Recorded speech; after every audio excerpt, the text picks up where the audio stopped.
Guess I'll call this meeting to order. Thanks everybody for coming. We'll start with go to LSO with roll call. Good morning, Mr. Chairman. This is a roll call for June 19th, Select Federal Natural Resource Management Committee. Senator Dockstetter is supposed to be online, but he's not right now. Senator Larson. Here. Representative Davis. Here. Representative Erickson. Here. Co-Chairman Ward. Here. Chairman Ide. Here. You have a quorum. Okay, let's see. The first order of business here is to adopt interim committee rules. I think that those are in the packet, and really, if anybody wants to comment on those rules and how we want to vote during the session here, as far as separate body, House versus Senate, so to speak, or just I think as an entire body. if I were you, I'd ask LSO to go through all of it. That's your choice. Okay, would you go through the rules, please? Just so you. Yep. Mr. Chairman, yep, the rules are in your packet. So these are just the sample rules. The major thing for you guys is just about the quorum to transact business. There's two conflicting provisions, one from the House and one from the Senate. The House position is that a majority of the quorum can act on any matter, and then the Senate's position is it's a majority of each House. So that is one of the changes that you guys need to decide. But other than that, it's pretty standard about that you guys are co-chairman and just how you guys are going to conduct business. Thank you. Does anybody want to make a motion on how we want to conduct business as separate bodies or as a whole? Mr. Chairman. Senator Larson. Thank you. I'd make a motion to approve what they presented. That the majority would pass as a group and not each separate house. I would second that, Mr. Chair. Any discussion? Been moved and seconded. All those in favor of Senator Larson's motion, say aye. Aye. Opposed? Motion passes. So we'll vote as a full body for the ayes and nays. Next on our agenda is the Rock Springs Resource Management Plan, the Bureau of Land Management. Please come up and have a seat.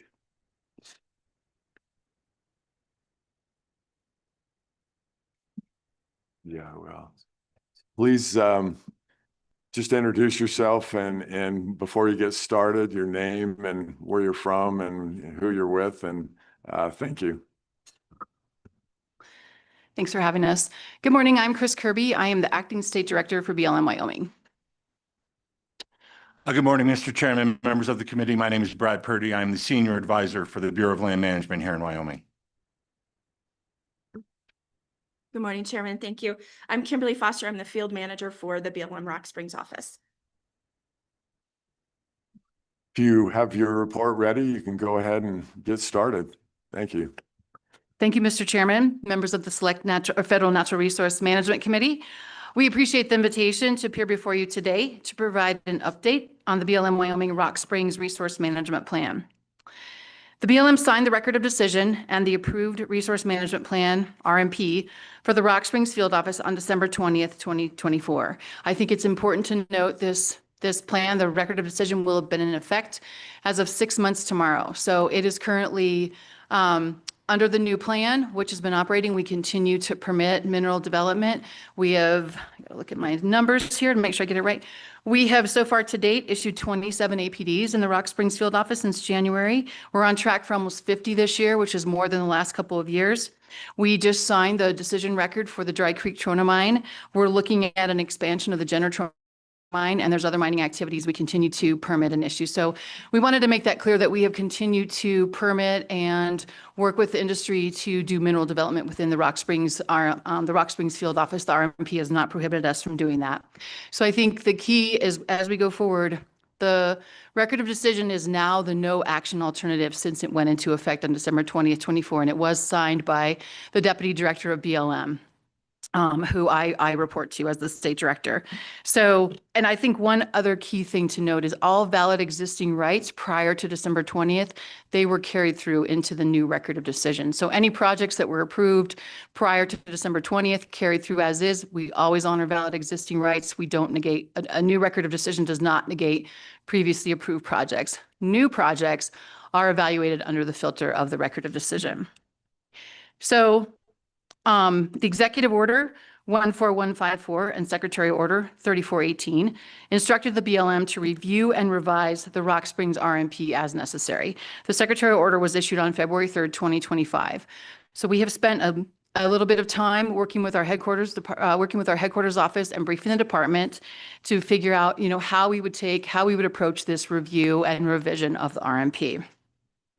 So the new planning effort will likely focus on the special management decisions, because as we looked through the record of decision, a trend emerged showing us that mineral development was mostly impacted by the special management designations within the plan. So the new planning effort will focus on, we're in the very early stages on considering the special management designations for the Rock Springs Field Office. Within the RMP, the BLM currently manages 12 areas of critical environmental concern, or ACECs, 5 special recreation management areas, or SERMAs, a national historic trail corridor, and 13 wilderness study areas. I think key piece, I'll go over the process a little bit. So the process for updating, when we're doing an update, we're considering doing an environmental assessment. And so the environmental assessment, we did meet with the cooperating agencies yesterday, which is something we do prior to scoping. We always meet with our cooperating agencies. We talk about framework, guidelines, parameters, and get their input and feedback and help prep them for scoping. We're hoping to release scoping next month, public scoping. That will open for 15 days. And within that public scoping, we will schedule at least one public meeting. We'll do more if asked, but we will schedule at least one public meeting. I think it's really important to note public scoping does not have a draft document. Public scoping is the initial process where we go out. Oh, I'm sorry, 30-day public scoping. I apologize. Thank you, Brad. So we go out with a framework saying, the Bureau of Land Management will be considering evaluating the special management designations in the record of decision for the ROD. Here's the things we're looking at, and then we go out for public scoping and have the public provide feedback on that. And again, we're doing that because when we looked at what was impacting mineral development, it is those special management designations. The checkerboard hardly has any in there. There's really not a lot of restrictions or designations in there. It's very hard to manage in the checkerboard. So after the public scoping, we will then prepare the draft EA. We'll again work with the cooperating agencies to, before we go public, kind of show them the draft, get feedback, input from them.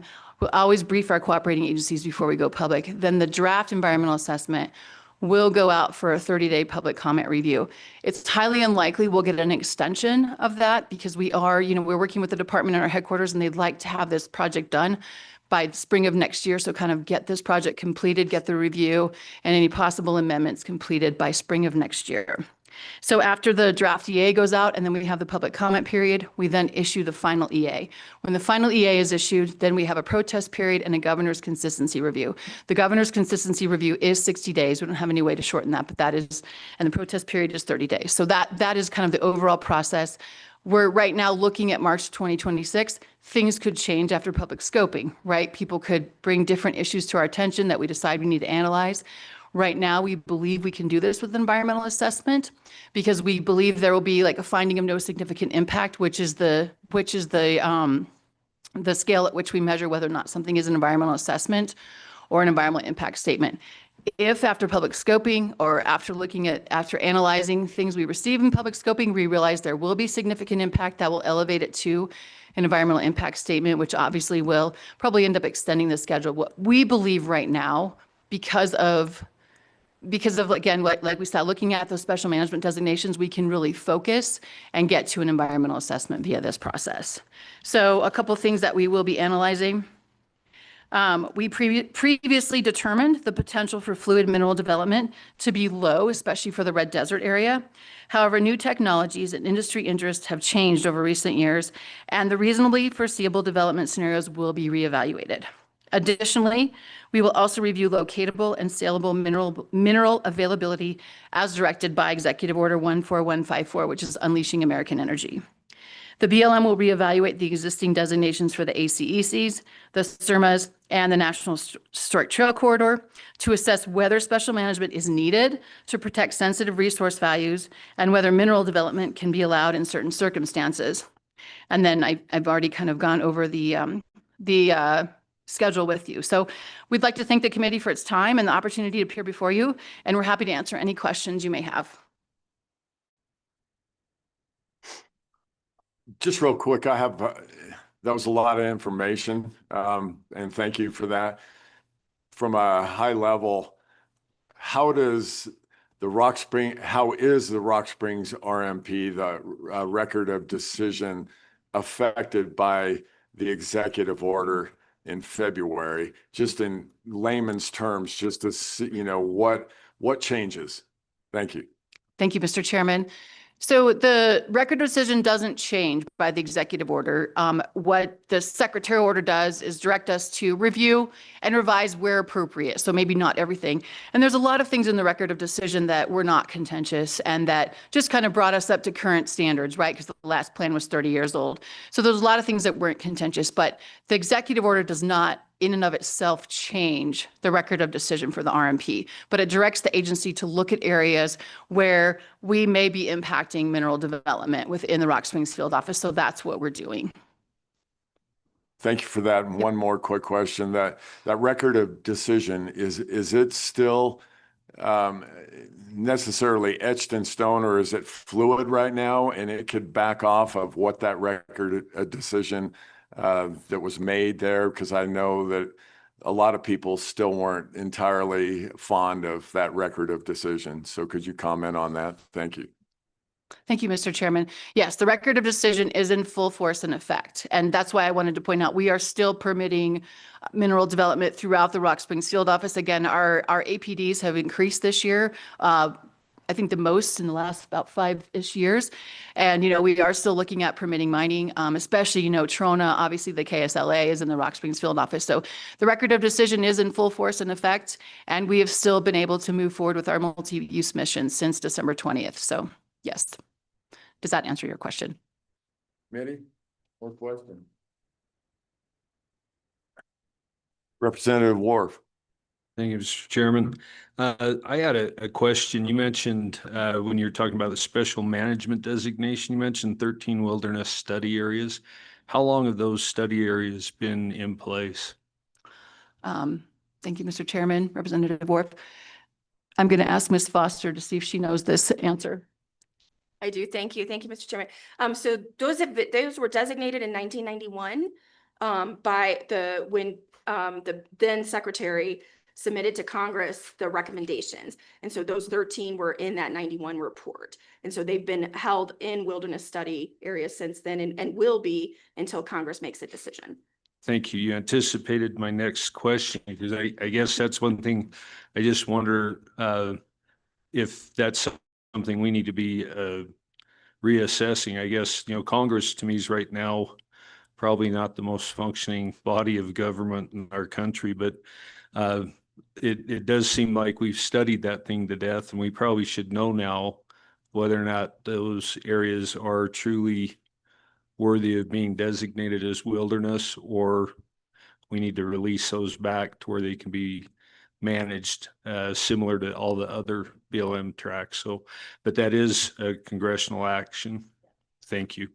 Did you have a comment? Thank you, Mr. Chairman, members of the committee. I'll just add, I know last year BLM Wyoming was working quite a bit with Senator Barrasso's office on some legislation that would have released some of these wilderness study areas, designated others as wilderness. I'm not prepared to go into details, but there was, if the committee would like more information on that, we could certainly work with the senator's office to see where that legislation is at. But I believe that was some of the work that was done years ago through a lot of our counties, and with the state to start looking at some of these areas. I don't think it certainly did not address every single wilderness study area currently in Wyoming, but it did look at some. Thank you. And Mr. Chairman, I would request then that you try and get that information to the committee, and I would ask that you also explore I don't know how many were looked at, but those that weren't looked at, I mean, because we're talking over 30 years. And I think it's time to kind of, do it or get off the pot, so to speak. So if you would also do that, follow up and see what it would take to get the others in that process of review as well, if you would. Thank you.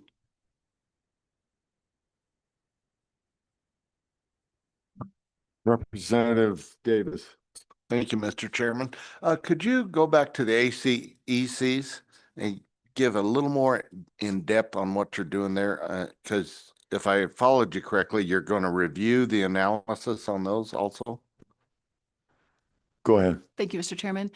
Representative Davis, I will probably refer to Ms. Foster for additional detail, but yes, we are going to reevaluate the ACECs that are currently designated in the record of decision.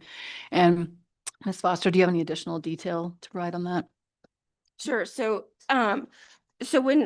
for the criteria for ACEC, we look at the relevance and importance criteria to determine if they're eligible for area of critical environmental concern designation.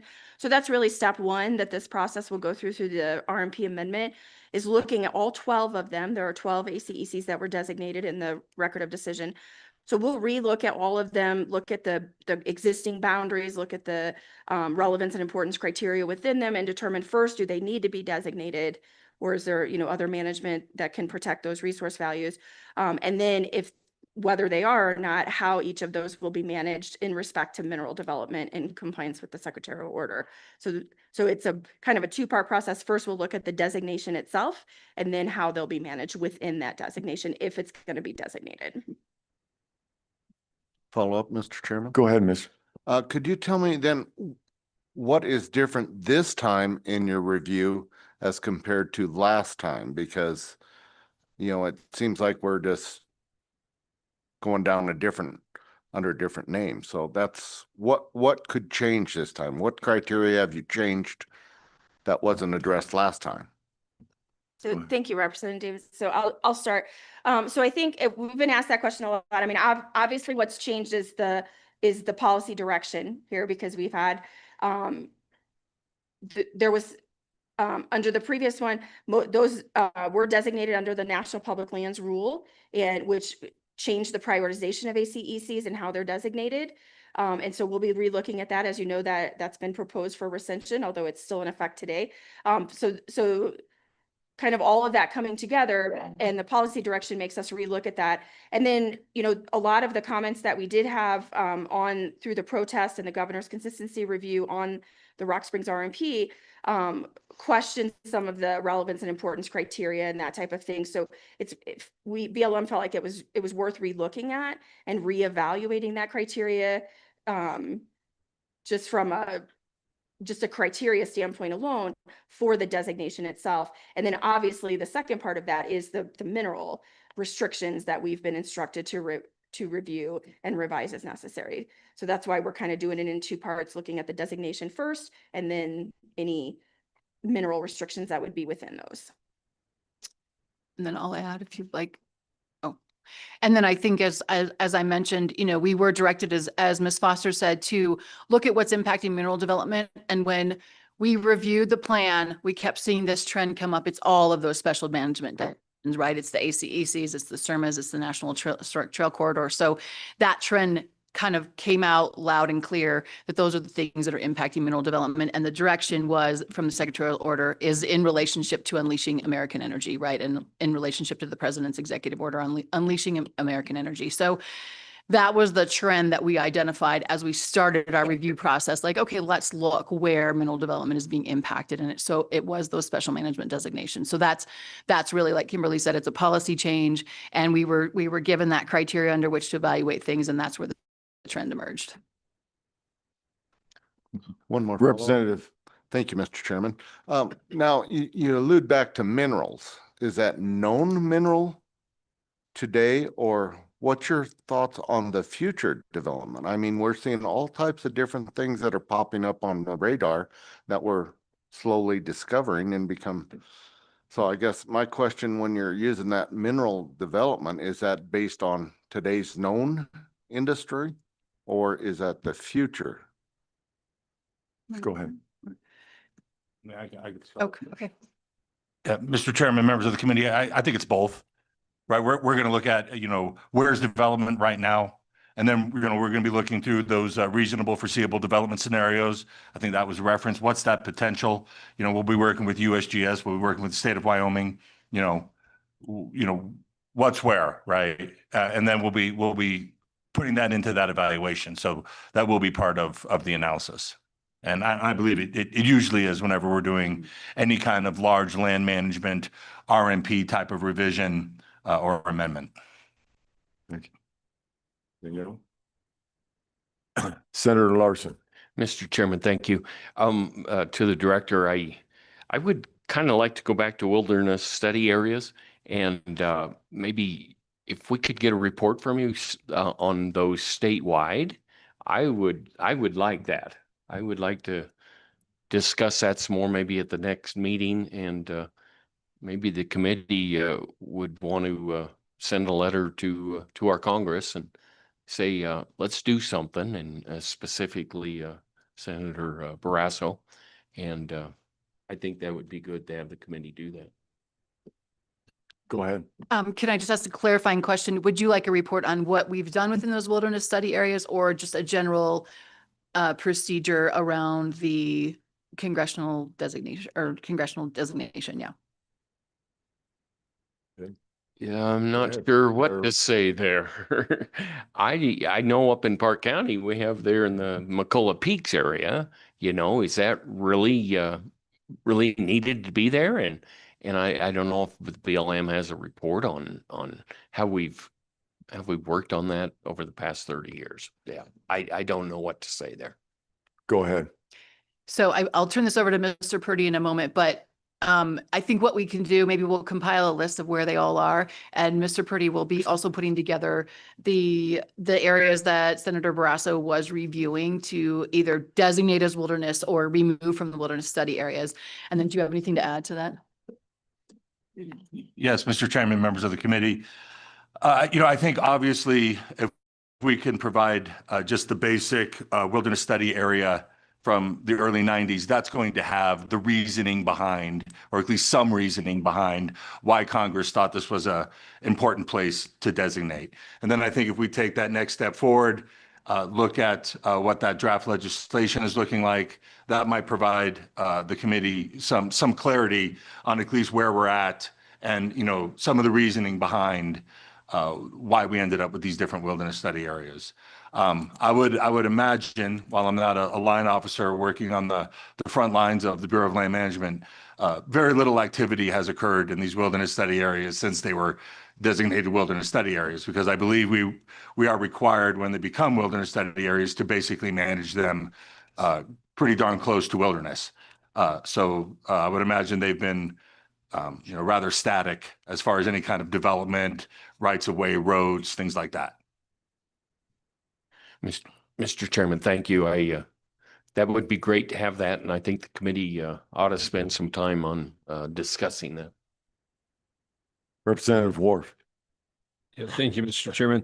Can you clarify, were they all in the state, were all those wilderness studies areas established in 1991, or were they kind of throughout a different period of time? Thank you, Mr. Representative Worf. So the 1991 report to Congress was from the BLM, from the Secretary of Interior on behalf of BLM to Congress, and it made recommendations that from all the inventories that had been done in the 70s and 80s.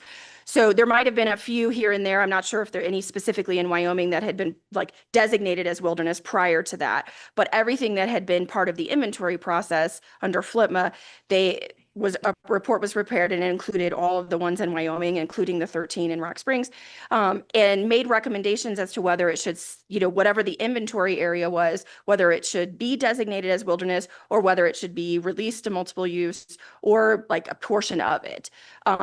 If like, for example, in the Adobe Town WSA in Rock Springs, the current WSA is about, I think about 150,000 acres or maybe 80 something thousand acres. But the recommendation to Congress was the middle 10,000 acres be wilderness and everything else be released. However, when no action was ever taken, so the entire WSA, the full wilderness study area that was determined through inventory is still managed as if it's de facto wilderness today because there was no action ever taken. But that report included all of the ones that hadn't been acted on prior to 1991. And then some obviously since then have been acted upon through various pieces of legislation, but that was kind of the main report. So we have that report and I'm sure we'd be happy to provide that because it does have all of those recommendations.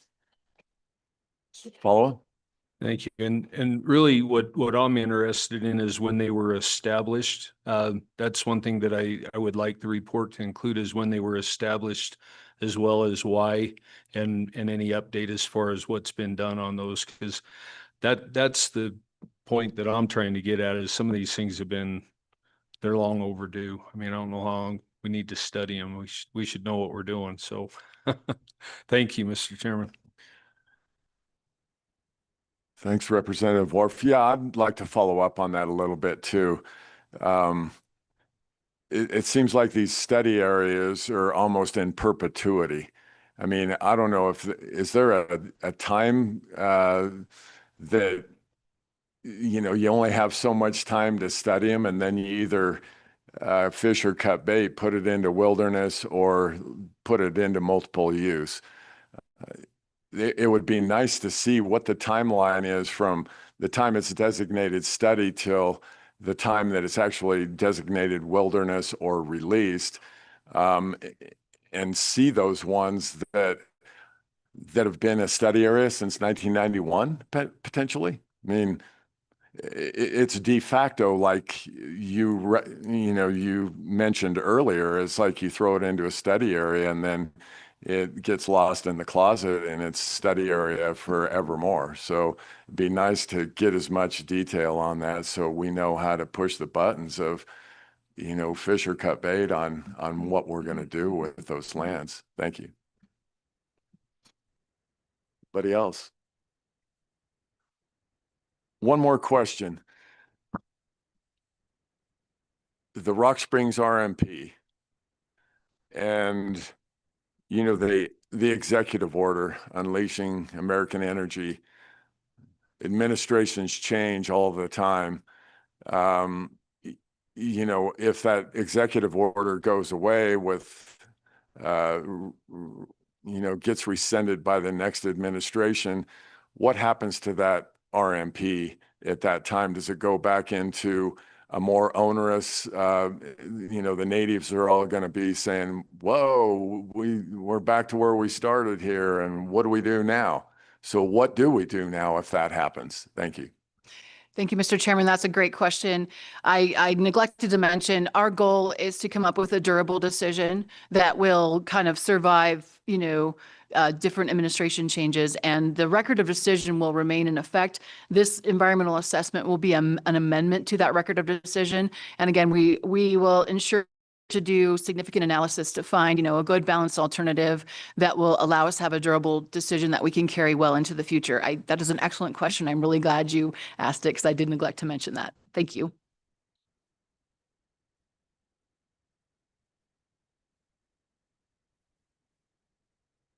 Well, thank you, folks, for answering our questions. Are you going to be around in case something comes up, or are you planning on leaving just out of curiosity? Thank you, Mr. Chairman. We will, I saw you have a public comment period. We'll definitely stay for that. We will probably head out after that, but if you want us to stay longer, we're happy to stay. So this is what we're doing today. So thank you. Yep. Thank you. Thanks for your report. Thank you. Yeah, good idea. We're kind of right on time here. I'd like to just step out of the agenda here a little bit and recognize a couple of our legislators that showed up here that are from this area. They're sitting in the audience here. I think they may join us for the tour this afternoon, but we have Senator Pearson and Representative Schmidt sitting kind of right in the middle row back there. So thank you for coming, you guys, and listening. Appreciate it.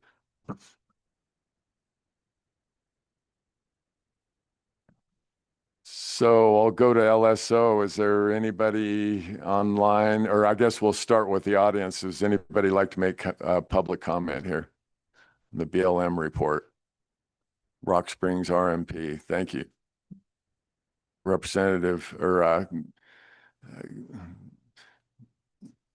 County Commissioner, the lead County Commissioner of the Association, Jeremiah Ryman. Thank you. Good morning, Mr. Chairman, members of the committee. I'm Jeremiah Ryman here on behalf of the County Commissioners Association. I'm joined to my left by Emmy Kaufman. She's an intern in our office for the summer, and she wanted to focus on natural resource issues. So I asked her to come over for this meeting to get a bit of a sense of what the issues are that are going on. We also have a couple of county commissioners in the audience. Commissioner Kent Connolly from Lincoln County, Commissioner Eric South from Uintah County.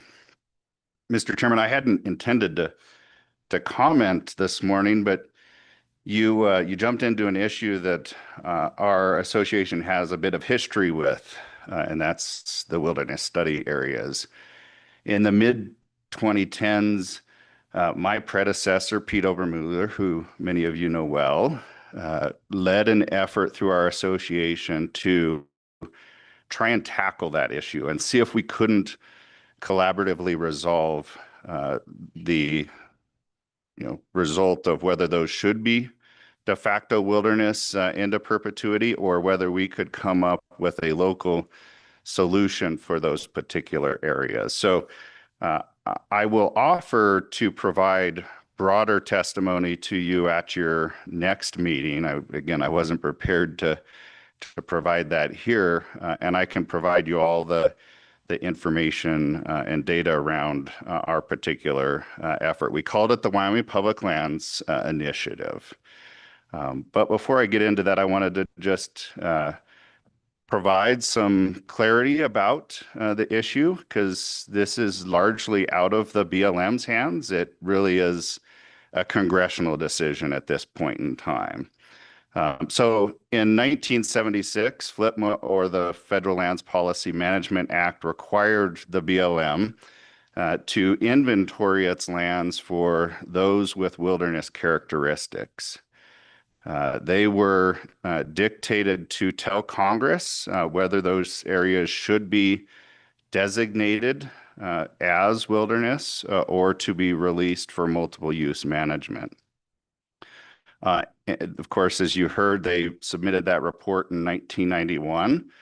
And in Wyoming, they recommended that of the state's 577,504 acres of WSAs, that 240,364 acres be designated as wilderness. So that means that other 300,000-ish should be released to multiple use management. But again, until Congress acts on those 42 WSAs that exist across the state, the agencies are required to manage them for those wilderness characteristics. So we're now 34 years since that particular period of time. And again, we decided in the mid-2010s to tackle this. We did it by offering all counties to participate as part of that process. And we modeled it after what had been successful in other states. Collaborative processes driven locally with many stakeholders at the table. So that could include your ag interests, your oil and gas, mineral, conservation interests, all getting around the table and ultimately making recommendations to their county commissioners. We had a number of counties that decided to participate in that process. And again, I'll give you more detail about this at one of your upcoming meetings. But part of the result for us is that we had Carbon, Fremont, Natrona, Campbell and Johnson, Hot Springs, and Washakie counties all participate in that process and make recommendations that ultimately we sent to our congressional delegation. I'm proud to say that our entire delegation have released bills this year that model what we put forward to them. I'm also really proud to say we passed that bill out of the Senate last year. So we expect that that will pass the Senate again this year. We need support, and Congresswoman Hageman has been supportive. Again, she sponsored the bill that mirrors the Senate bill. We need to get it out of the House. If we do that, we will have resolved the WSAs in those counties that I mentioned to you. If we're successful in that, it's our intention to go back and start the process if those other counties, and again, it's up to them. If they want to participate, we want to carry that legislation forward. But right now, we do have legislation in Congress that, again, has passed the Senate. We got to get it through the House, and we'll have a package on the president's desk to resolve some WSAs in the state of Wyoming. So with that, Mr. Chair, well, maybe one other thing I would just mention. This committee in the past has submitted a letter in support of that legislation. We'd love to see that again. And would love to continue to engage with you on this particular issue. And with that, Mr. Chairman, I'd be happy to take any questions that you might have. Senator Larson. Mr. Chairman, thank you. Thank you, Director or Mr. Ryman. For this information, I didn't realize it's on there. I just pulled it up and it's great. I want to thank the counties, obviously, for tackling this issue, obviously, and I think the committee obviously will be supportive. At least I am. To the letter. To a letter, yes. Anybody else? I have a quick question. Mr. Ryman, those particular counties that participated, how come it wasn't a statewide effort and just a select few counties? And my second question is, what is the status of that bill that is in the House? Do you know if it's, is there any way to tell whether they're going to hear it this year or not? Thank you. Thanks, Mr. Chairman. Great questions. To the first one, the process was open to all the counties. In fact, we had a conference where we brought everybody in to explain how the collaborative process needed to be set up. We gave them all the resources. And frankly, if you want to go and research it yourself, we put all this onto our website. We've been really transparent down to meeting minutes and et cetera. So every county was given the opportunity to participate. Some elected to go a different route, and I don't disparage them. They elected to pursue legislation that was just a straight up release bill, if you will. I think the problem we've seen with that sort of legislation is that it's frankly never been successful anywhere across the country. All of the processes that have been successful have been these collaboratives where locals decide what the balance is for those areas.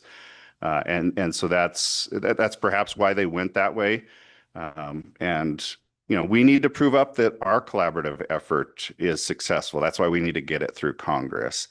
In terms of the federal landscape, and I'm not going to suggest that I'm an expert in that arena, but because we passed the Senate last year, as I understand it, it's almost like a check the box. It doesn't have to go through another committee hearing as we did a couple of years ago with that. It can be part of another legislative package. So we think it'll be pretty easy to move through the Senate.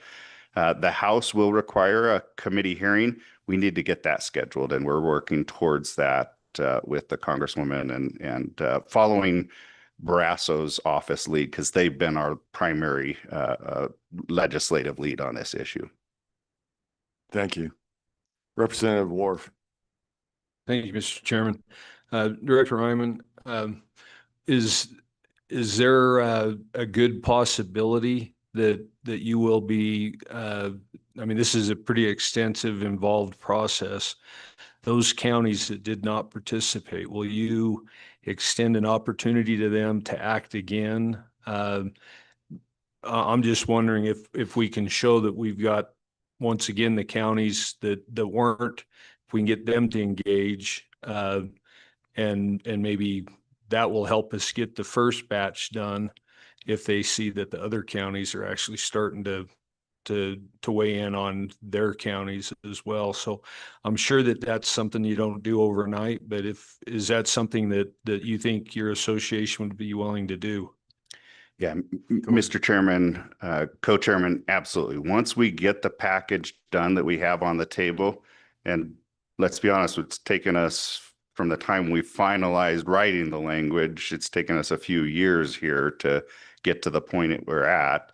But once we get through that, I absolutely want to go back to the other counties and say, can we solve this for you? Or even to those counties that don't have WSAs, are there other issues that you want to resolve locally with the way that you have management within your jurisdiction that would require some sort of a congressional action and take that on? But I feel like we need to prove ourselves up and then go back to them.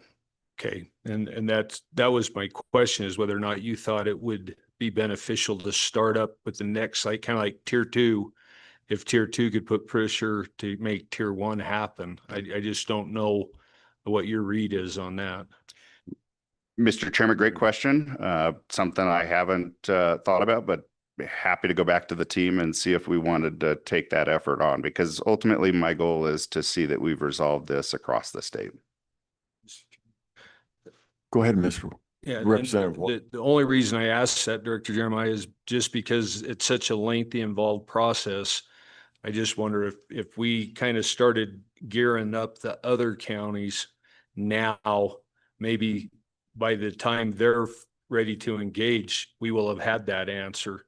That was the only thought I had, was that might help if we could show that we're building more support to push that through Congress.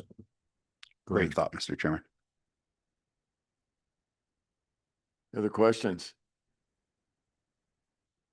Thank you, Mr. Ryan. Thank you. Other public comment?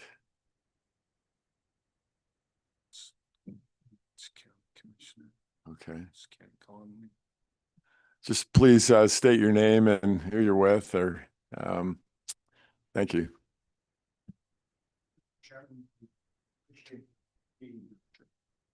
I should know better than that. Appreciate being here. Sorry for no tie. Managed to make the meeting.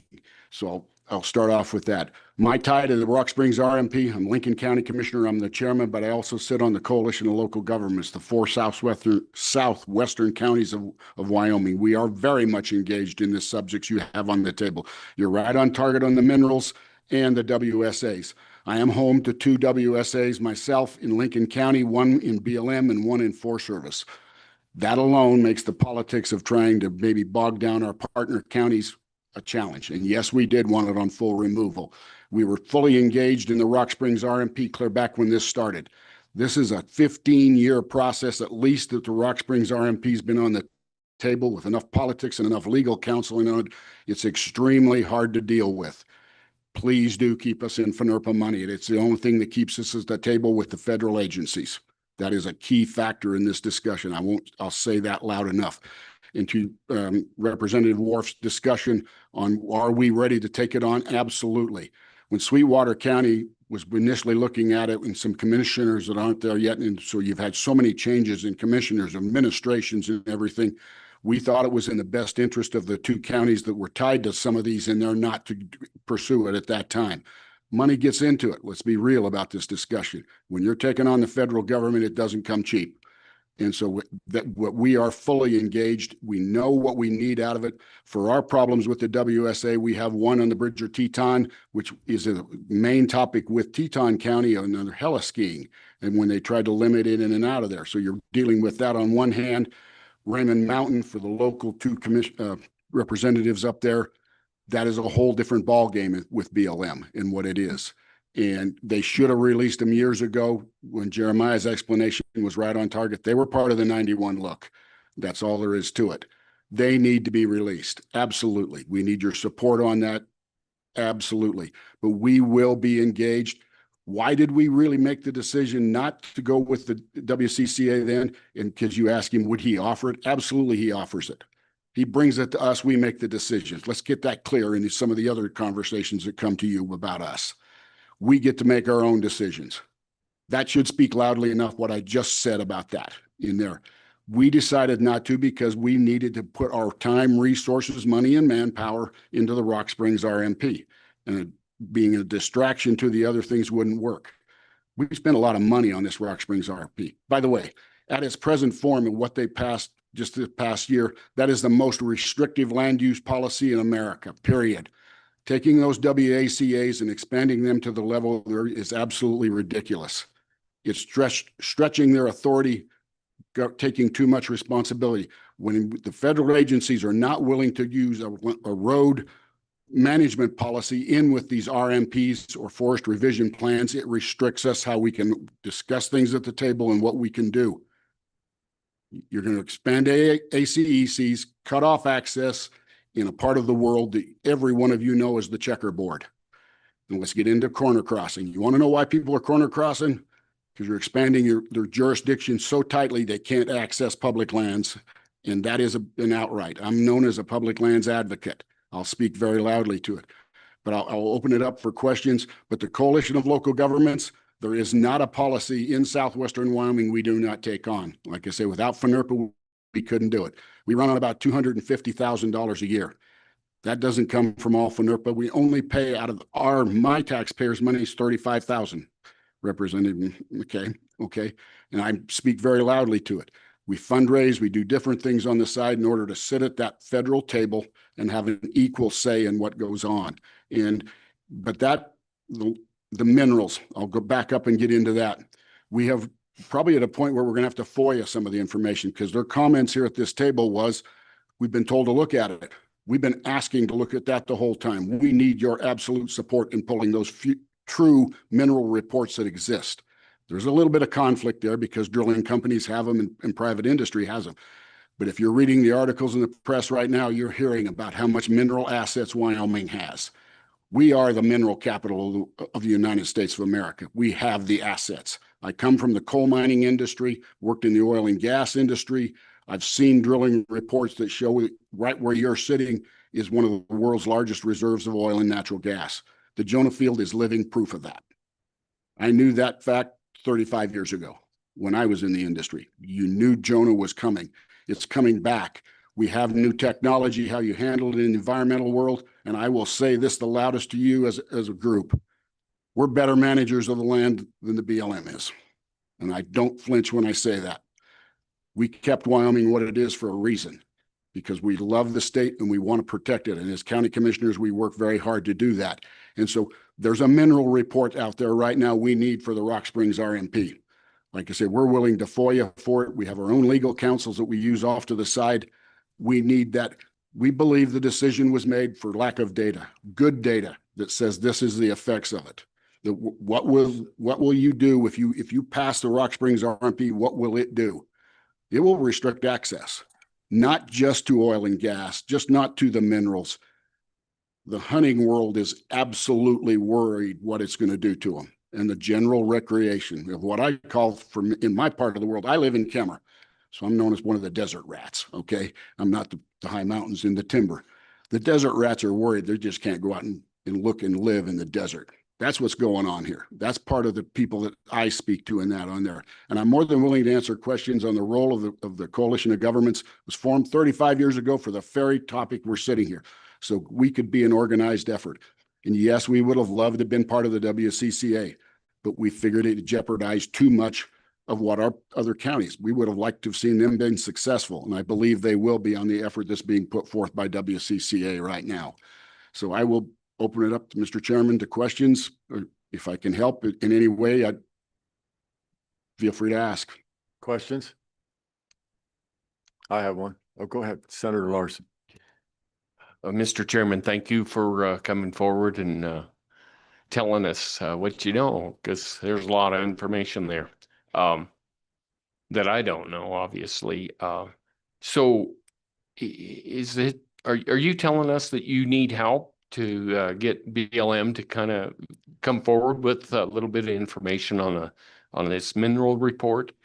And this committee ought to be asking for that. I'm is what I'm hearing. Mr. Chairman? Go ahead. Senator, absolutely, because we've been asking for those mineral reports. And they'll stand on the legal status, you know, they're this or they're that. Any information you can get, like I said, they just sat right at the table and told you they were told to do this. Those mineral reports are inadequate of what Wyoming has. And I from what I'm hearing out of the legislature, you're right on target. We need to know what Wyoming's assets are, but we also need to know how to protect them. If you have any ability to get us more reports, because I will step into a coalition of local governments meeting next week with the chairman who sits behind me, Commissioner South. He's with me for this reason too. And that'll be one of the questions. How do we get a hold of this report? How do we get a hold of that report? That is a question we have all the time. Money can limit that access. Companies can limit that access. For Lincoln County, for example, on the report you're asking me about, I will sit down with every manager of every major developer in my county. I don't have a free nighttime in the middle of the week because we're trying to go to dinner with people, try to go out here to get what the assets are. I'm home to the nuclear power plant.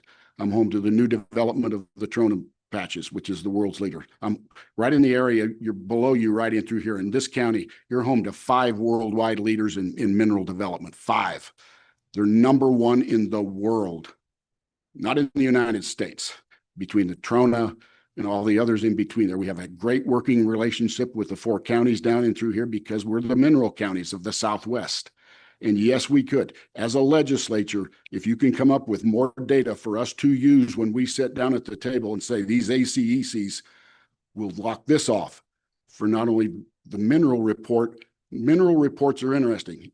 If you were to go into the Bridger Teton and the BLM down below, down through here, your access right now to them came in the 70s and 80s when the mineral companies put those roads in because the BLM Forest Service couldn't afford to do them, okay?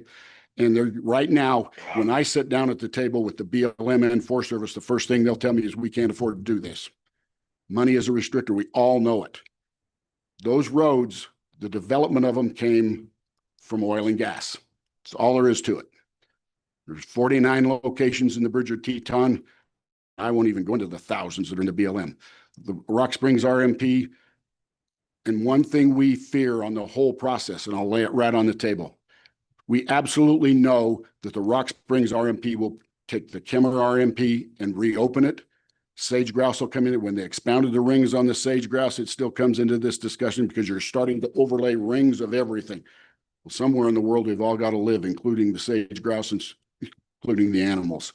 I can tell you this, the Wyoming Game and Fish and the discussions when we've done the corridors and all the other discussions that come down through this and play into this discussion, they were worried about the fact that the ACECs would be too restrictive for the hunters to access what they were doing. That comes right from Game and Fish. People want them dealing with them. So, Senator, absolutely. Any help you can get us would be muchly appreciated. And feel anytime free to ask us questions. I know I have some of my senator sitting behind me and my representative back here. They're out of Lincoln County. And if we need to get a better handle, you need a better handle so you can make better decisions on what the mineral assets are of Wyoming and what these ACEC mean. Taking that growth of that ACEC, that's out of line. That's all there is to it. It is taking control too much of Wyoming state-owned lands also, because don't forget, we're not just talking about locking up private land. We're talking about those state sections are locked up, and those state sections help fund schools. I hope I answered your question. I've always been told I talk too much. How's that sound? Anybody else? I've got a question. Again, thank you for being here. you're in the eye of the storm right here. I'm glad you're here with the Rock Springs RMP. I mean, you're seeing your boots on the ground. You know what's going on and how it's affected, you know, the rest of the state. Isn't quite as close to it, other than, you know, the next one was the Buffalo RMP. I mean, we're going to see more of these administrations come and go. You know, we ran a resolution in the Senate this last session of a proposed transfer of federal lands to the state. You know, we've got 50 give or take lawsuits, natural resource lawsuits with our so-called federal partners, with all due respect to the BLM people that are here. And, you know, partners just don't sue each other all the time. That's not how things really work. If you're truly partners and trying to work together, you know, something needs to be done. I mean, this will go on continually as administrations come and go. The temperature has kind of come down right now with, you know, the Trump executive order, and maybe, you know, things have cooled off a little bit. But are you seeing that on the ground? I mean, you know, everybody sounds like it's a little bit of kumbaya right now, but I'm not sensing that. Could you comment on that? Mr. Chairman, appreciate the opportunity to speak about it. How's that sound? Sure. Because absolutely it hasn't calmed down at all. Lincoln County is a member of the American Lands Council. It was formed by Western states, run out of Utah Coalition down in there. We are part of that coalition. We have looked at that absolutely. If you'd asked me that question 7 years ago, I don't think everybody thought, okay, the state's going to take them over and ruin it. I mean, that was kind of the philosophy. It didn't belong in their hands.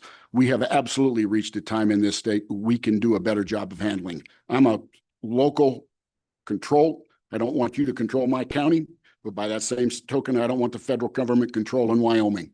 And so I hope I put that in plain enough language. And that's where I'm at. I want to be able to. We have some parks and stuff I believe we can manage better. They're out of money. Let's throw that right on the table up front. Administrations if you get cut out of Washington, or let's be real here, you're competing with other states that can draw money quicker. It's just like on the national forest, on the Bridger Teton, what they get out of what comes back to them from the federal government based on what we produce and send to the east. I'm in the mineral part of Wyoming. That minerals go up through there. Wyoming sends way too much money to Washington, D.C. That's all there is to it. And we get very little back at the end result. And like I said, they're always asking me to cooperate on this because we can't afford to do this. I'll sit right here at this table and tell you, in the slide in the Grays River Canyon, if it wasn't for Lincoln County with the Bridger Teton, that would have probably took 2 years to get the people back on the national forest. We put our people on place. We put them in there. Did I take political heat? Yes, sir, I did. And we would do it again so we can keep our constituents on the national forest and on the public lands. We will go onto the lands and fix culverts and stuff. We are the last stop from you guys. We answer to the Wyoming State Legislature. The Wyoming County Commissioners do. And in an emergency, who comes to us? Everybody. We have MOUs with the BLM. We have Schedule A's with the Forest Service. Those are working agreements, but like you said, we have to be cooperators in there. And right now they're going up and down with the reduction in forces in there. There are places in Wyoming should have control of Wyoming, so we control our destiny. Mm-hmm. I'm pretty pointed about that. Sorry. No, I appreciate that. That's what we all need to know and get it out in the airwaves. You know, that resolution that we ran was a proposal. I mean, it was a demand for equal footing. I mean, every state east of Colorado, Wyoming, you know, it's got 5% or less federal lands, and these 11 Western states, you know, it's a whole different story, obviously.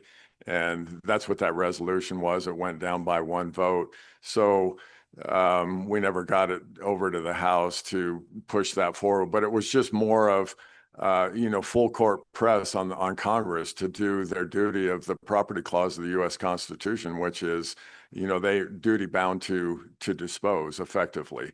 Yep. And we wanted kind of what's going on right now.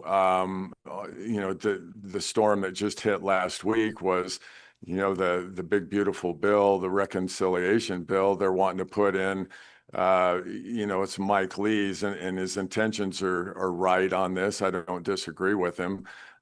But we need to look at the big picture on this thing. It's going to be a battle forever. And I guess my last question, not to ramble on here, would you, in your constituency for the most part, I'm just trying to get a pulse, support that resolution to ask and demand Congress do their duty to the U.S. Constitution and transfer those lands to the states? And our proposal, just so everybody knows, was to retain those federal lands as state public lands. So we would be in full control with full sovereignty and jurisdiction within our borders. Would you, and do you think your constituency would be in favor of that sort of a proposal? Thank you. Mr. Chairman, I do believe so. The majority would be, because if you have one question, you need to always answer on that. When I talk to them, and I talk to these people all the time, okay, that's their fear that the state would sell it for profit and flip it. And that is not the intention of the American Lands Council, and that is not the intention of my constituents. You keep it for the state of Wyoming. That local control is what I stated. So yes, sir, I do believe that my constituents in Lincoln County would say, yes, we would like to see you control it, but don't sell it off. We want it for our use. We want it for the use of the state of Wyoming. It's very simple too. In some of this, for me, you kick it back. You're part of the question. I hope I just answered it right there. But for me, 77% of my county is public lands. You're in a county that's higher than that right here in Sublette. You go to Sweetwater, it's higher than that. So when we're borrowing, stealing, and trying to get PILT money, payment in lieu of taxes, that really only runs 30% of what I tax my own constituents, some of them behind me, that is part of our financial problem in the state. So this kicks into what is going on right now in that discussion in there. You put us back on some kind of a level playing field where taxes are more equal. I get somewhere between 1.7 million in a biennium budget out of the U.S. Congress, down to the second year, it'll take me to 1.3. And we had a discussion yesterday, 2 days ago in my commission meeting on this very topic. It's like, okay, how hard are we going to have to beg with Congress to get our 1.3 or 1.7? That's a lot of money for my county. I'm not one of the super rich counties. I'm a middle county. That needs to be a solid footing. And that goes into the tax discussions that you guys are in the middle of. PILT plays a big issue in how it's done in there. Teton County even gets a big PILT check out of it. But how we get them, how we have to fight for them. We're spending a lot of tax. Some people are worried how we, as county commissioners, spend taxpayers' money. How much money we have to try to spend through the WCCA, who helps our voice completely. We're going back and forth to Washington, D.C. to argue over taxes that should have never went to Washington, D.C. I'm sorry, that's my opinion. Okay. Thank you. Representative Davis. Mr. Chairman, I think you touched on to it. It's going to be an uphill battle here because of the dollars that are going back east. So if all the lands were brought back to the state of Wyoming and under our control, those dollars would remain in the state of Wyoming, correct? Do you think we would have an economic issue if those dollars were here instead of back there? No, sir, I don't think you. Let's put it to you this way. You'd make my life easier in Lincoln County because I wouldn't have to charge property taxes. How does that sound? Amen. Anybody else? One last comment. You hit on the PILT payment. I just want to make that clear as well, too. A couple of years ago, Natrona County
Check.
Check, check.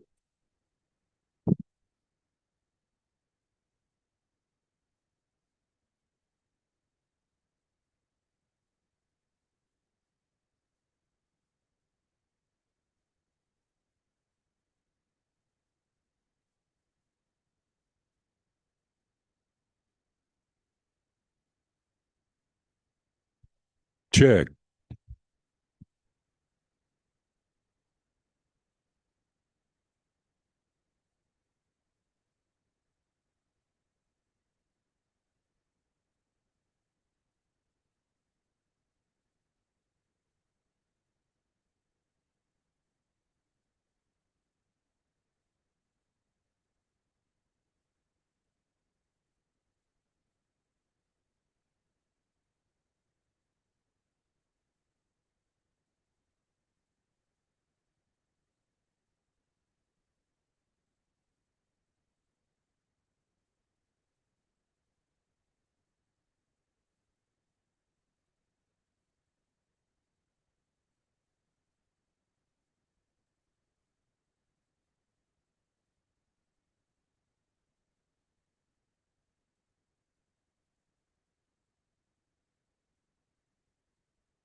All right, please, everybody take their seats. We'll gavel back in here. We got, looks like we got the microphones working again.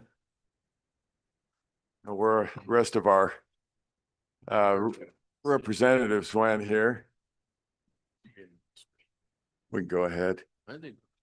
So what I started off saying, you talked about the PILT payments, and we had a situation. It was actually in Natrona County and Carbon County, 36,000 acres that, you know, the Conservation Fund was sort of the front person for the BLM, and then it ended up with the BLM. I think they get their money from offshore lease sales. The BLM folks could probably know a lot more about that than me, but got into it. I wrote comments on that to the BLM.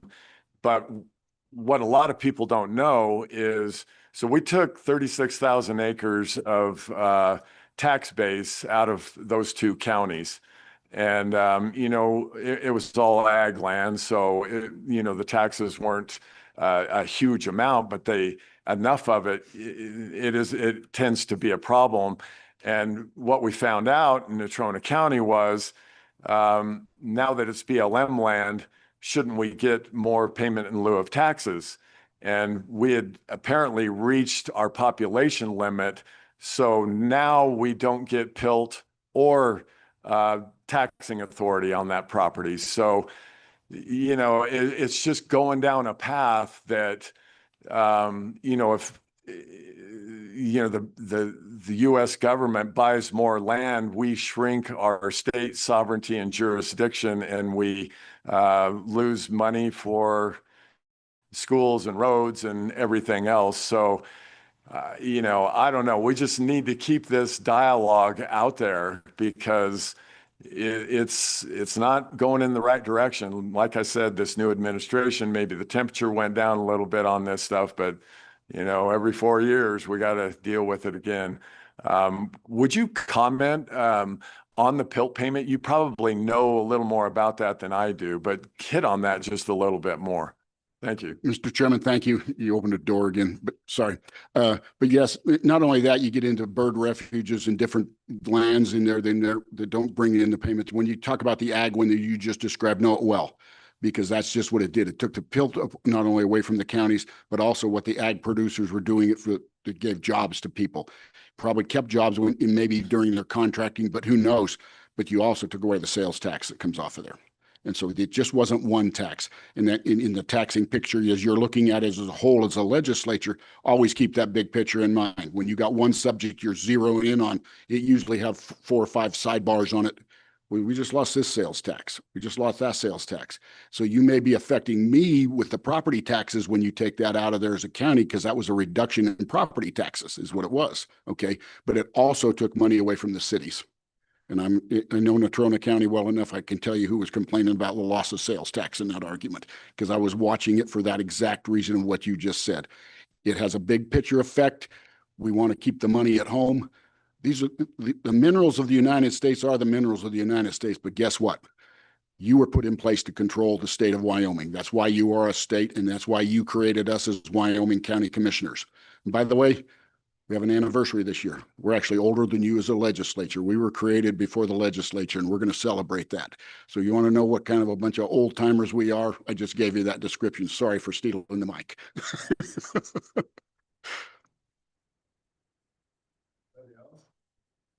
Still have on good timeline there. We've got hopefully we have more public comment in about 2 minutes. Thank you.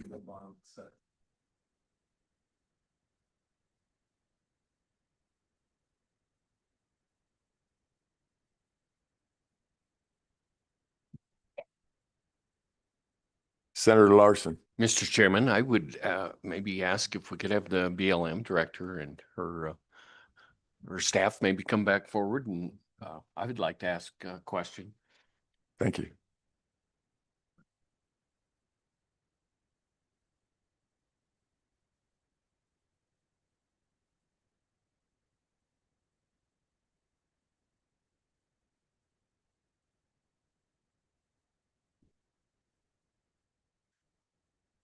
Go ahead, Senator Larson. Mr. Chairman, thank you.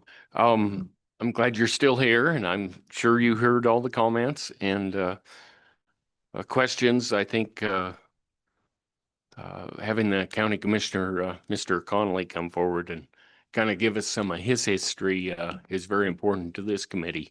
I guess I would like to know if he's visiting or telling us about a minerals report that may be out there that they're having troubles getting, and I would like to know if you can provide that or what's up, and if not, we might make a motion and ask this committee to say we want it. Go ahead. Thank you, Mr. Chairman. Thank you, Senator Larson. The minerals report is available online, as is the reasonable foreseeable development. I had actually already written a note to myself that will provide that link and the reports to this committee. So all of that is already available online. Is it on our e-planning site? Yeah, on the Rock Springs RMP. Yes. So we'll make sure, like I said, I'd already noted that down, that we would make sure to provide that to this committee so that you had it. But yeah, any of the public can access it online. And then, as I mentioned in my opening remarks, one of the things we are looking at reviewing and updating for the environmental assessment amendment is the reasonable foreseeable development in the Rock Springs field office. So when we do that update, we'll release a new report and we'll release the new reasonable foreseeable development. Those are always available publicly. We'll respond to a FOIA, but we're happy to just give it to people, give the link to people. So.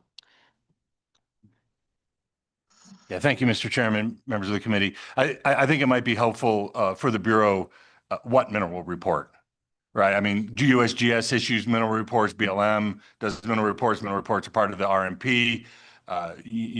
Industry can issue mineral reports, state of Wyoming can issue a mineral report.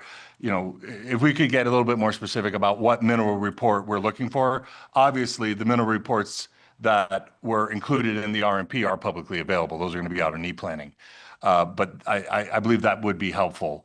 I'm familiar that USGS did put out a couple of recent mineral reports. Obviously, we can't remember the future. So those mineral reports were not included in the RMP. We can only work with the best information that we have at our disposal at the time. So that's always helpful, especially in my role where I'm trying to provide these documents to folks. Go ahead, Senator Larson. Mr. Chairman, thank you. I'm ignorant on this topic, I guess. I don't know what is specifically the commissioners are kind of requesting. So I guess between this committee and the commissioners, hopefully we can get that question to you and hopefully get the things that people want to see. Thank you. Senator Wharf. Thank, I mean, Representative Wharf. I was- Thank you, Mr. Co-Chair. One of the things that was mentioned that I failed to question you about earlier, I do know that there is concern with sportsmen that some of the actions that are being proposed could significantly limit their access and their ability to go out and hunt. And I know that in this state, that's probably almost as important as water. If we can't hunt, there's a lot of people that will be upset. So can you address that a little bit? Because I think that might help quell some fears if you can help reassure us. Thank you. Go ahead. Thank you, Mr. Chairman. Thank you, Representative Wharf. I'll defer to Ms. Foster in a minute to maybe provide additional details, but we have not restricted access to hunting. And I think as we go through the review for the proposed environmental assessment, we will, as we're looking at ACECs especially, we will evaluate essentially for minerals. That was our primary direction that we were given, but we'll evaluate for other factors too. So if the public brings up other things with access, we'll absolutely evaluate that. But to my knowledge, we have not reduced or restricted access to hunting, but I would like maybe Ms. Foster to comment on additional details and specifics around that. Go ahead, Ms. Foster. Thank you, Mr. Chairman. So that's correct. So there was a lot of misinformation with the Rock Springs RMP, but the record of decision that was signed does not restrict access to hunting in any ACEC, any of them. Nor is it restricted in any other special management area, including the National Historic Trails Corridor or those WSAs we keep talking about. As we were, stated at the front, the RMP is in full force and effect and has been since December 20th. There's been no restrictions to hunting in any special management area. Follow up, Mr. Representative Wharf. Thank you, Mr. Sorry, could I add something, Mr. Chairman? Yeah, go ahead. I would just say if somebody's out there telling you that hunting is restricted, let us know because it's not. Right. I mean, anybody can go out there and, claim, well, I'm with BLM and hunting's restricted. Well, call your field office manager, call me, you can probably call Chris over here and we'll get that set straight, whether we have to work with, Wyoming Game and Fish or local law enforcement to figure out who's out there doing that. that's not acceptable. As somebody who, I don't hunt that much, but I certainly fish. I understand the importance of access, and I understand the importance of public lands and being able to get out there and enjoy these areas. Thank you. Go ahead. Representative Moore. Thank you, Mr. Chairman. And that, is that working? I don't Yeah, have my- closer. Is my work? I don't think I can get any closer.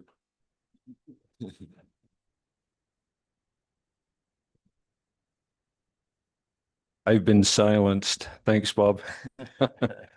Yeah, and the reason I brought that up is because I have heard that. And so whether it's real or imagined, and I guess I've always made a career out of, my intent's always to expose the boogeyman and show people that he's not real, because it is a problem. But I had a question for you. Do you have something similar to the roadless rule that the Forest Service has? Go ahead. Not- Well, I think, I think in the draft RMP, there was some language that was left in there by mistake, and Kimberly and I uncovered it right as I was going to be on a live radio show with Sweetwater Now. So I remember this very clearly. Travel management was not part of this RMP. Maybe it was at one time, but as we've discussed, this thing's gone through a couple of different iterations, and it was not part of the record of decision. While there may be some existing areas within the ROD that are limited to new right-of-ways, anything that's existing is open. And I think Kimberly could probably provide a little bit more detail. I just very much remember that because she and I had a conversation, and then a few minutes later, I was live on the radio, which was fun for me. Well, and can I ask you, would you repeat again that you guys call it something other than the roadless rule? What do you call it? So we don't have the roadless rule as Forest Service. Our wilderness characteristics, the lands with wilderness characteristics is what we call it. That's the inventory process, and that's based on the 1964 Wilderness Act. So those characteristics, which does include a roadless component, but it's not the roadless rule that you see from our U.S. Forest Service partners. Well, and I'm trying to get at what you referred to. You called it the federal.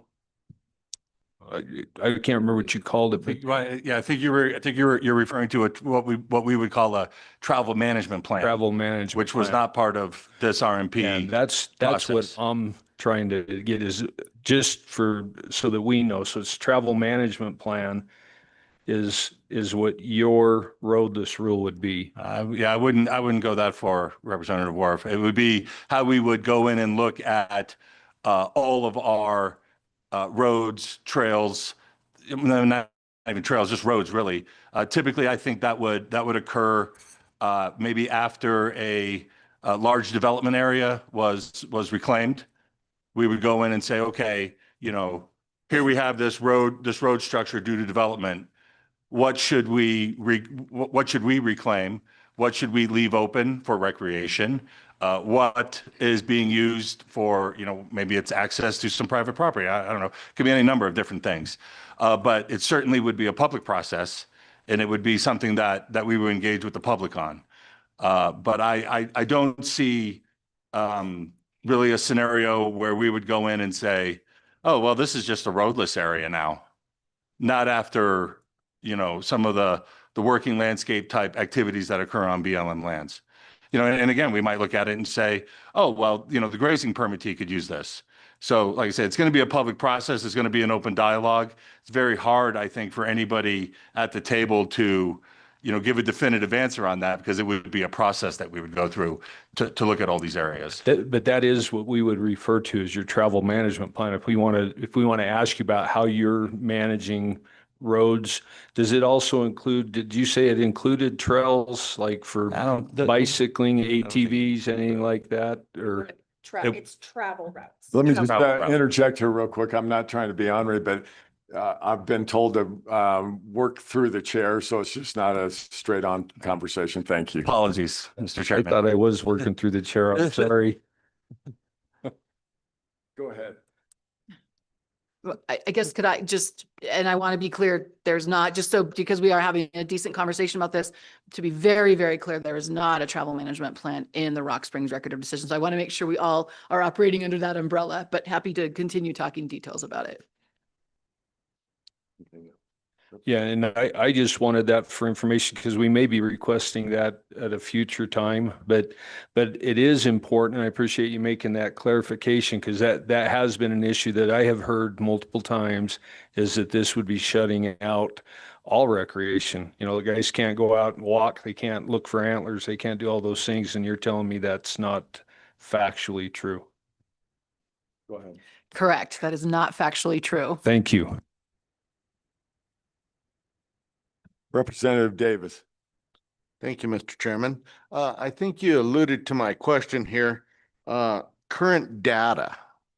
Okay, when we're going back and reanalyzing this stuff, especially the minerals, you know, just the developments in the last 2 years, and you said the process was the previous 15 years. So there was only so much data that could be included in the record of decision. Is that correct? So with the new process going on here, does that open up the data that is available to process? Because there's been a lot of changes from what I've seen, you know, in our minerals industry just alone, you know. Is that going to be involved, or will that be opened up for the most current data that's available? Go ahead. Thank you, Mr. Chair. Representative Davis, yes, that is part of our reason for updating the reasonable foreseeable development, add the new technology, add all the new data. You know, whenever we publish our reports, like say last October, whatever has changed in the last 9 months, absolutely. We'll be looking at everything that is now available that maybe wasn't available when we did the last analysis. So that is one of the reasons, you know, we're very aware of the new technologies, new approaches. And so we'll be incorporating that additional information to come up with a new reasonable foreseeable development. And all this will continue to be available publicly as we move forward. Thank you. Senator Larson, you have a question? Okay. While I have you up here, just a few other thoughts before we finish up. So the Department of Interior, which is the umbrella above the BLM, you know, had a change of guards from Deb Holland and Tracy Stone Manning. The first question is, do you see, number one, I don't think you have a new BLM director. That sort of got shelved a month or so ago. That first question is, do you know if that appointment's going to happen? Do you know any more than we do right now? And are you seeing the Department of Interior being maybe a little more sympathetic to the West from your vantage point? You know, I know that the Rock Springs RMP obviously was the firestorm that lit everything off, and you had A, B, and C, and they picked the, you know, the one that's been nobody wanted, and everybody was working on it for a decade or better. What do you see coming forward? I mean, just to give us a little sense of that. Thank you. Thank you for the question. I wish we knew more information than you about the director, but we've heard no rumors or no anything. So we haven't heard that there's a nominee out there. So if you hear before us, we'd love to hear. And then, you know, I think we, as you mentioned, BLM, we always work for the Department of Interior. We always work for the administration. So I think we've really been focusing on not speculating and focusing on getting ourselves up to speed on the new executive orders, on the new secretarial orders, making sure we're providing briefings to the new members of the department, new political members of the department, and kind of getting them up to speed on our projects. So I can't sit here and say that we've speculated on the future, on the direction, et cetera, but we have, you know, we are shifting our priorities towards mineral development. We've shifted staffing towards mineral development. That's obviously a key priority for this administration, and we take that seriously. So, you know, we work for the executive branch, and we always take those directions very seriously. So I don't have a good crystal ball for you looking forward to see what the direction, you know, see where we're going to go, but we are shifting directions and focusing on different priorities, obviously. Thank you. That helps. Anybody else? Yeah. Representative Erickson. Thank you, Mr. Chairman. I appreciate all the information that you guys have brought today. But I'll tell you, I would certainly encourage continued communication and go on more radio shows with this information, because throughout the state, there are a lot of questions, and there is a lot of concern about exactly what are you going to be able to do, what direction are you headed as director of the state of Wyoming BLM, and we just can't get enough information, and many people are very concerned about that. So my encouragement would be continue bringing us good information as well as getting it out there, because it's very valuable. I'm sure, I could list 10 different questions that I've heard so far that have been answered, and it's directly from the source, and I appreciate that. So go forward with that. And again, anything that you can bring to us or bring to the public is very much appreciated. Thank you, Mr. Chair. Go ahead. Yeah, Oh, thank, nice. Oh, yeah, go ahead. thank you, Mr. Chairman, members of the committee. Hopefully some of you have received emails. I think we do the best we can to let you know when, decisions are coming, or different steps in whether it be the NEPA process or any other process that we're running, are coming. I wish I could give you more heads up, but it is something that both Chris and the current leadership at BLM Wyoming, I think, is committed to, being transparent as we can. I'll be perfectly honest with you. Sometimes, I knew about 15 minutes before I either direct staff or contact you personally that something's coming.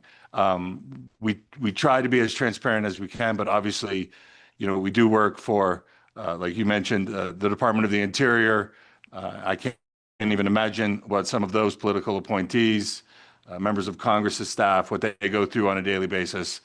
But we do make that attempt, and it's been something since, taking on a leadership role here in Wyoming that I've been committed to as well, to try to keep that up. It's not always easy. I'm not going to say we're going to bat 1,000 on that, but heck, we better bat 800. Making sure that we're getting that information to you folks. And I'd just like to add too, I mean, as Mr. Purdy mentioned, we work for the public. We take that very seriously.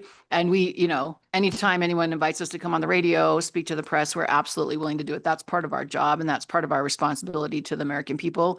And that's, it's one of the reasons I serve, right? We serve the public. And so thanks for bringing that up. I appreciate that. And we're happy to speak to anyone anytime. We're happy to be here. So, and have this opportunity to have this dialogue. So thank you. Thank you. Representative Wharf. I guess that one works. Thanks. Mr. Chairman, thank you. I had one question that I know the people that live here in this community are interested in the Miller Mountain land swap that's potentially on the table. Can you tell us a little bit about that, where we're at, what that swap all entails, how that impacts things here in this community? Thank you, Mr. Chairman. Representative Wharf, I believe the public comment for that closed. I wasn't prepared to talk specifics here, but essentially it is speaking of hunting, actually, it's a benefit to public access because there's pieces in the Kemmerer Field Office. There was like random pieces of private land all within the BLM land. So again, people would have to have their GPS out, make sure they're on BLM land. And so it's actually unifying all of those lands. So they are public lands. So it's actually improving and increasing access to hunting. I know that for sure, and other recreation that occurs out in that area. Do we have specific acres? Okay, so public comment closed on June 11th, but I don't have the specific acres, but we can definitely provide that to you. Yeah, it was a relatively equal exchange of land, but yeah, we can get that information too. I just wasn't prepared to have those statistics, but Right, it's in the fine print. oh, I can't read that. It's Yeah, too it's very small. difficult. In my magnifying glass. Okay, sorry.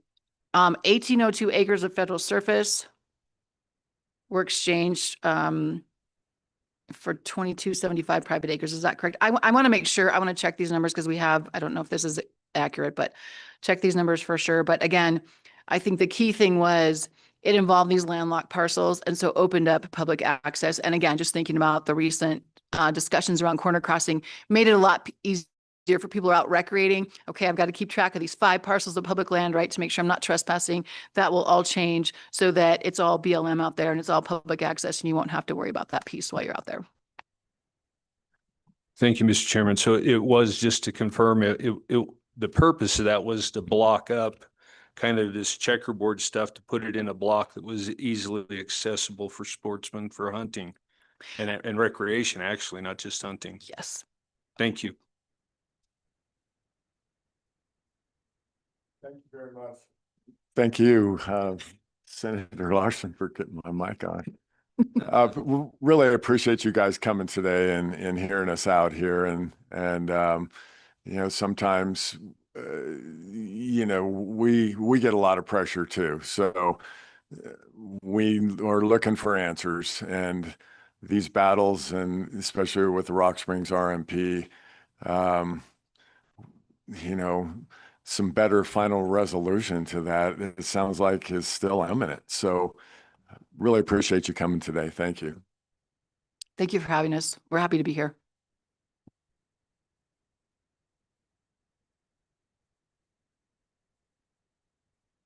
So next on our agenda today is United States Forest Service Plan update. And if the Forest Service is here, would come up and introduce yourself and tell us what you know. Thank you.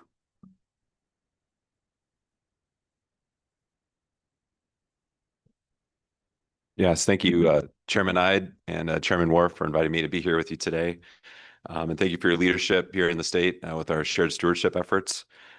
My name is Chris Campbell. I'm the Deputy Regional Forester with the U.S. Forest Service, the Intermountain region, and just happy to be with you here today. I think I'm going to be speaking on a few topics this morning, and then actually coming back again this afternoon to speak to the roadless rule. Before I get going, I also just wanted to thank your state forester, Kelly Norris, for her leadership and a great partnership, not just in preparing for and responding to wildfire. There's a lot of focus on that right now as wildfire picks up across the West, but also in our shared goal of promoting the health and productivity of the forests here in Wyoming. I also would be remiss if I didn't mention that today or this week is the U.S. Forest Service's National Grasslands Week, and the state of Wyoming has a national grassland, the Thunder Basin National Grassland over on the eastern side of the state. So excited to celebrate that with you here today. So I'll start today by providing an update on our forest plan work on both the Black Hills National Forest and the Bridger-Teton National Forest. Before I go into specifics of kind of where each of those plans are at, I'm going to take a step back and just provide a quick overview of what the forest plan process looks like, and then we'll kind of dive into the specifics for each of those forest plans. So a forest plan functions similarly to a comprehensive plan or zoning documents that a county or other municipality would have to guide and govern their land use. They provide comprehensive, strategic, and integrated resource direction that guides all decisions about future projects and uses on the forest, ensuring the conservation and utilization of these public lands at a sustainable level into the future. No landscape is static. Our forests, along with the communities that rely on them and the public who enjoy them, are constantly changing. Just as the land and communities change, so must our forest plans. They're not a static document that you can just refer back to. The two plans that I'm going to be speaking with you about this morning, the Black Hills and the Bridger-Teton, the BT Forest Plan is over 30 years old, and the Black Hills Plan is approaching 20 years old. So it's definitely time to update them. As you know, updating and revising these forest plans is a big project that requires focus and sustained effort over many years. It's a marathon. It's not a sprint that we can just knock out in a few months. So to dive into the Black Hills Forest Plan, the forest assessments, which is kind of the key piece that initiates the process, those were completed and released back in December of 2023. The next big step is the public release through a notice of intent to initiate forest plan revision, including a proposed action that's currently tentatively planned for early 2026.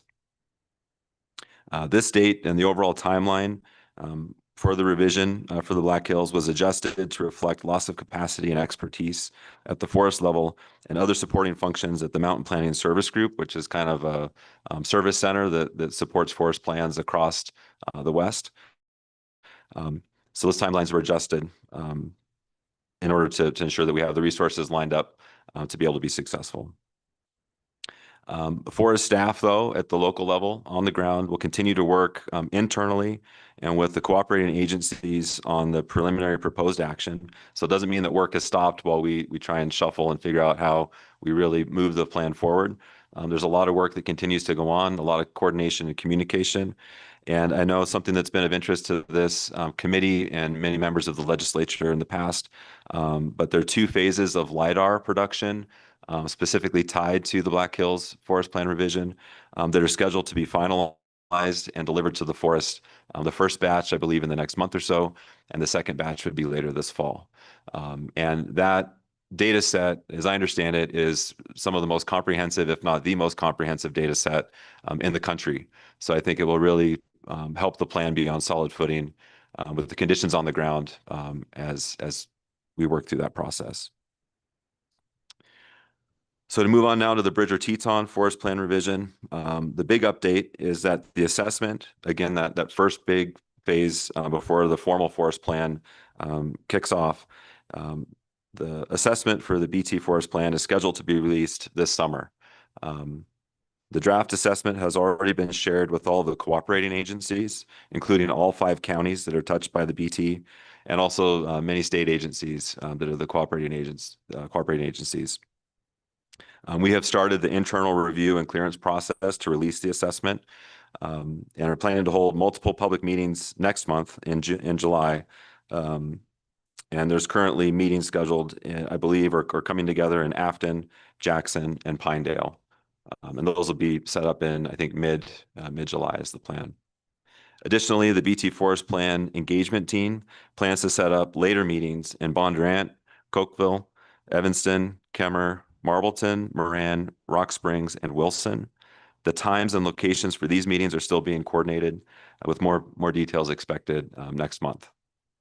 We look forward to sharing information with the public on the status and trends associated with a wide range of topics at these meetings, including fire management, recreation, wildlife migration corridors, forest products, terrestrial and aquatic ecological integrity, range management, and more. So the assessment really lays out, the current conditions that we see out on the forests, and it touches on a lot of different topics.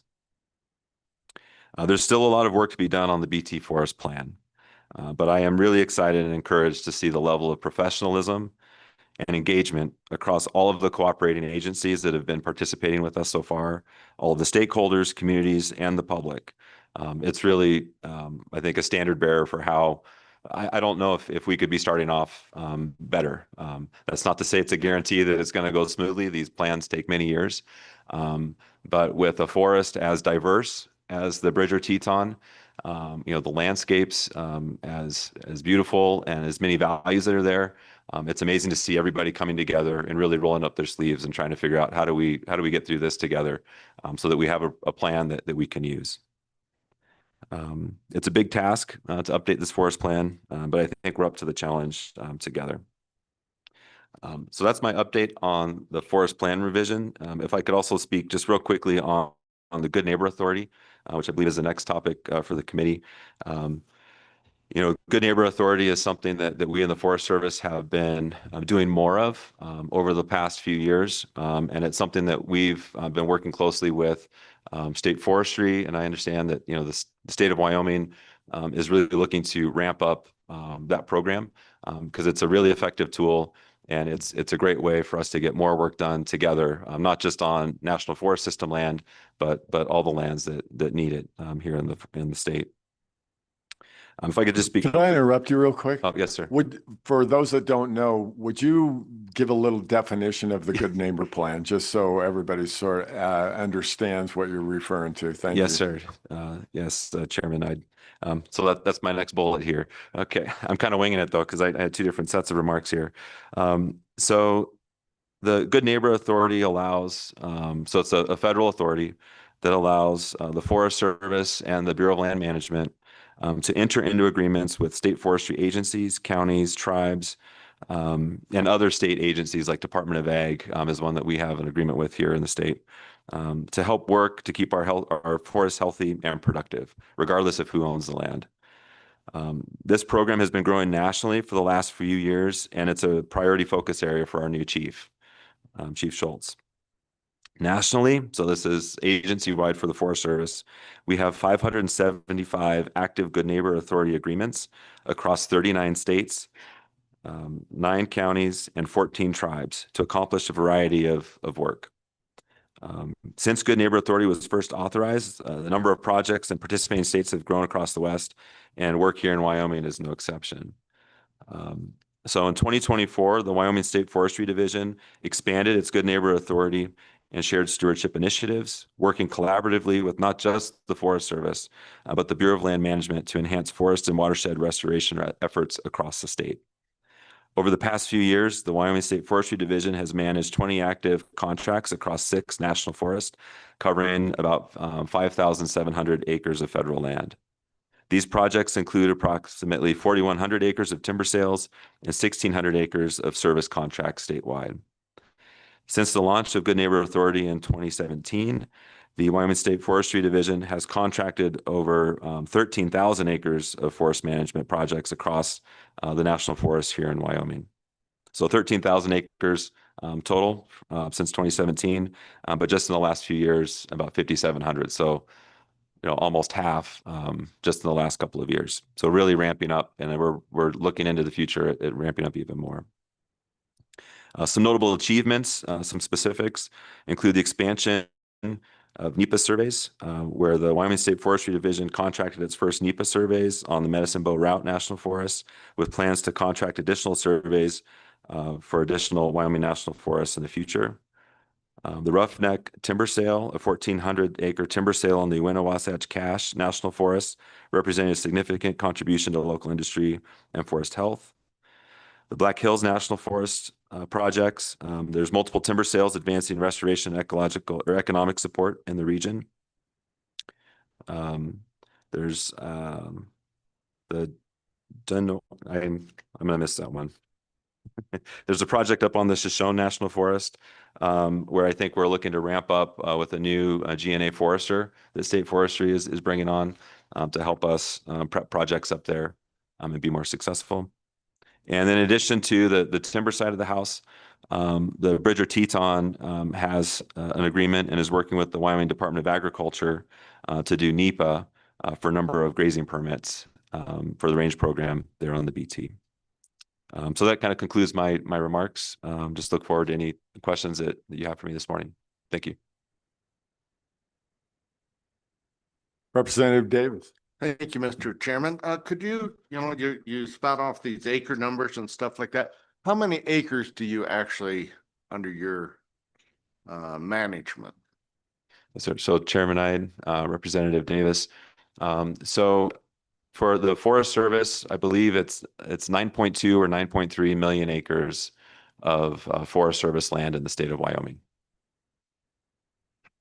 Follow up, Mr. Chairman. So could you give me a percentage of that you're actually involved in, that we're actually doing something with? I guess that's my question.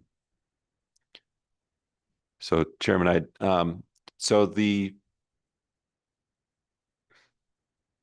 so there's a lot that's going on. So I don't know if you have a specific focus, if it's the timber program or minerals or grazing with range. And I don't have stats on each of those programs statewide. So if you have some specific interests, I could definitely follow up with you and provide that. But I know that there's definitely a lot of activity. We have a multiple use mandate in the Forest Service. And in many places in Wyoming, it's being the land is being used for multiple uses. Thank you, Mr. Chairman. Just to kind of follow up, yeah, if you could get some of those numbers, because it just seems like we're a very minute amount that we're talking, 5,700 acres and we have 9.2 million acres. Seems a very small amount that we're actually doing something or addressing, I guess is because the forest needs more addressing. Is that correct? Would you agree on that? Chairman, yes, yes, Representative. Yes, there's a lot of work that we have to do around reducing the risk of catastrophic wildfire, of timber harvest. There's more of that we can do. There's also a lot of recreation taking place across the state. Access is very important. Mining activity has also been picking up in recent years with critical minerals and other needs that our country has, and so. Yes, there's a lot that we have to do, and I think it's been. I would like to say that we're just starting here in the state of Wyoming. There are other states where, through the Good Neighbor Authority, we're doing more than we're doing here in Wyoming. But I think we're in a really good place.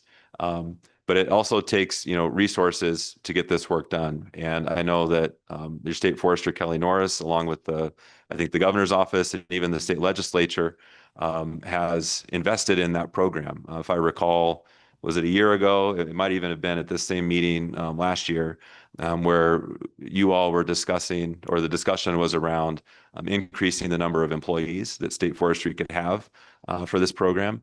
And I believe I think that was authorized and granted, and I think those folks are just now starting to come on. And so I think as we as the Forest Service, we're very interested in expanding the program with the state, and we definitely have a lot more work to do together. Thank you, Mr. Chairman. Yeah, if you could provide us with some of those percentages, because if we're trying to restart the timber industry in the state of Wyoming, we've done our best to destroy it over the past couple of decades. So we need to get ahead of it. And if we don't have something there ready to receive the timber, at least people ready to go to work back into it. So it'd be kind of helpful to see what percentage we are. Thank you, Mr. Chairman. Thank you, Mr. Chairman. I was wondering if you could talk a little bit. I understand the Cameron Ranger District is in the process of doing a multi-million-dollar trail rehab program. And I wondered if you couldn't give us an update on that, kind of where we're at. So Chairman Wharf, I think we were going to have somebody here to provide that update. And so I'm not actually prepared with some of the details. I don't know, Chad, if I could, well, I'll have to get back to you on that. I don't have the specifics on that one. I'm sorry. Okay, I know that's kind of specific, but I would, since this is kind of close to my area, I know we've got a lot of interest in that, and I would appreciate the committee getting some information, please. Thank you. Senator Larson. Yes, Mr. Chairman, thank you. I know in the past couple of years, there's been a lot of discussion, a lot of news out there that the loggers up, or the timber company up in Black Hills is struggling getting timber, obviously, sales. And is that improving? I know it was kind of drastic. I think they were really almost ready to shut the doors, is what I had heard. But we have to keep those lumber companies in business because we've lost so many. And I guess I'd like to have you comment on that. So Chairman, Representative Larson, yes, that's a huge priority, not just for the Black Hills, but across the agency and across the country. A few things I could speak to that have taken place just in the last 3 to 4 months. So the Forest Service met with, or convened with, State Forestry, and also I believe the BLM, and I'm trying to recall if there's anyone else there. We had a timber summit in, I believe it was Laramie, back in, I think it was February, and it was cold. It was like -10 degrees. I drove up from Utah where it was about 20, and it just kept getting colder. But it was a great meeting. We really rolled up our sleeves and pulled maps out. We had, each of the forests were there. State forestry, it wasn't just your state forester, but I believe a number of the district level foresters were there as well. And we had some statewide conversation and then really broke out locally to roll up our sleeves and look at where do we have opportunities to go in and do things differently than we have in the past. But then also because we had everyone there, an example I would use is the steep slope logging. That's pretty specialized, and there may only be a couple of opportunities on a particular forest to do that. And the economies of scale really don't make sense if, with that amount of land that you're going in to treat. But if you take more of a statewide approach, the numbers might start to pencil out a little bit more. And so we've started to highlight things like that. And we're continuing conversations about increasing timber production here in the state. Additionally, specific to the Black Hills, it's a big focus of conversation and effort. And I know that I understand that there are some conversations using good neighbor authority with the state to maybe open up some lands where we are having difficulty doing that. And third, I would say that President Trump recently signed an executive order expanding timber production, and it just builds on a lot of the work that we've already been doing. And so with that, I think we're seeing alignment with the department, with our national headquarters, and with us here locally, really trying to align resources and focus around that work. And I know that many of our forests, our workforce, or the federal workforce has been in a bit of transition the last few months. But at the forest level, one of the top priorities that we have is around the timber program. And so there are people that haven't been doing timber work that maybe have experience with cruising or doing other timber related activities, that they're being shifted over and focusing on that work. And I believe that the BT, that they're looking in some areas of increasing availability of more than 25%. Is their goal. And so a lot of work still to do. But I think it's promising what we've been able to do as we've come together and as we work together. Mr. Chairman, thank you. That's all good news. I appreciate hearing that, and hopefully we go forward with speed and keep doing that. Our forests are vital, obviously, and timber logging and that sort of thing and clearing is vital. So hopefully nationwide that is happening. Thank you. Representative Wharf. Thank you, Mr. Chairman. I had a question. I know I serve also on the Travel, Recreation, Wildlife, Cultural Resource Committee, and our Game and Fish Department reported to us that we've lost 50% of our aspen. And I believe it's largely due to encroachment of the conifers into those stands. I know that we have a goal to recover our mule deer population, and I believe that is essential that we get our aspen stands back. And I guess that's a direct question I have for you is, have you been approached about focusing on releasing aspens, trying to encourage a recovery of the losses that we've incurred through fire, through the lack of removing the conifers as they've encroached into those aspen stands?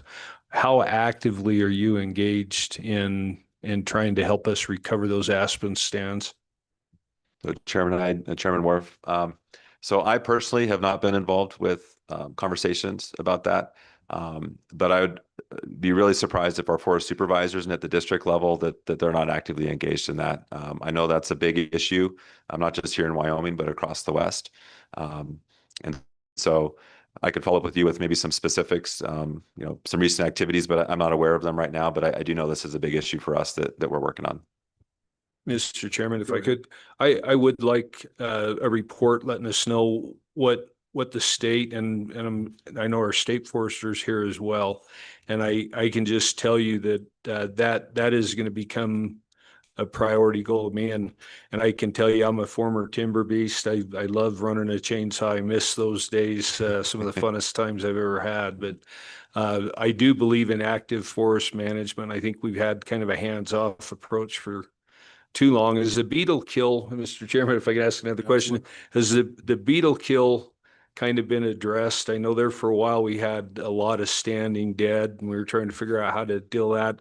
I've been out of the legislature for a while. I've missed the update this year, but has that kind of been addressed, the beetle kill, or we still got some stands that need to be addressed?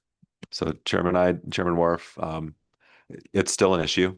I believe we've been making progress over the last few years to treat a lot of the dead and down trees, but it's still a big issue, and it's a concern as fire season is starting to ramp up across the West, that those beetle killed trees feed into the bigger wildfires.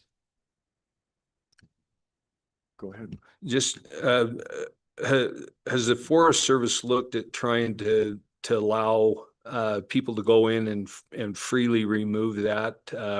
People that have fireplaces, I know, rather than charging them fees for that. Have you looked at using the people that live in our communities that have an interest in collecting firewood, allowing them to go in and help maybe in some of those areas where we have lots of down timber that needs to be addressed? That just seems like a free source that might be readily available. And so Chairman Wharf, in general, yes, I believe that, and that's handled at the district level. So at that ground level, that's where they would set the policy and allow that activity to take place. I think where we need to be careful is where it starts to blur the line with commercial activity. And there are, there's processes for that, but that's also part of this. Very small, producers or somebody that's, at a very small scale would be doing the same thing. And one of the other challenges, or something to be mindful of along those lines, is our wilderness areas and other areas that, although there's beetle kill and dead and down trees, oftentimes blocking trails or potentially sometimes access. I wish it were, but it's not as easy as we'll just go in there and cut it up. How you do that and the impact on the land matters. And so that's one thing that can sometimes slow that down, or might not allow us to do all the work that we would like to do, even if there are folks that are available. But if anyone is interested in helping out, I know a lot of people do. County Commissioner was up here earlier talking about the work that they do with road maintenance and other support that they provide. It takes all of us to take care of these lands, and especially with the beetle kill, or you have a flash flood and a road gets washed out.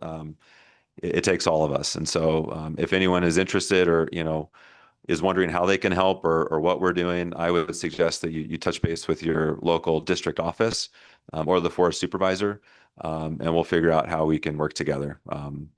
Because there's a lot of that takes place right now. I know a lot of people go out and collect firewood and help us clear trail, even if they're not taking it back for their own personal benefit. They know it's important to have that access to help clean up these landscapes. And so if anyone's interested, please let us know. We'd love to work with you. Thank you. Representative Davis. Thank you, Mr. Chairman. Along those lines, have you been involved in the Colorado compact issues at all, and the yield out of our forests? Have you got any ideas on how to improve that yield out of the forest to help mitigate some of the lower basin needs? So Chairman, Representative Davis. So I personally have not been involved with those discussions. I'm from the region over on the western side of the state, on the other side of the Continental Divide. I do know that is a huge issue, and I've been coming to these hearings for a few years now, and I believe was it Senator Hicks, I think every time would ask that a question about that. And so I don't have any good numbers or anything specific to share, but I could follow up with our folks out of Denver that might have more of that information. And if you're looking for something specific, I think that would be helpful too, to kind of target the information that we could provide for you. But I know water yield is a big issue, not just in Wyoming, but across the West, and particularly with the Colorado River watershed. And so, but we would be happy to follow up with any additional information or even any additional briefings or conversations we can provide to get you the information you need.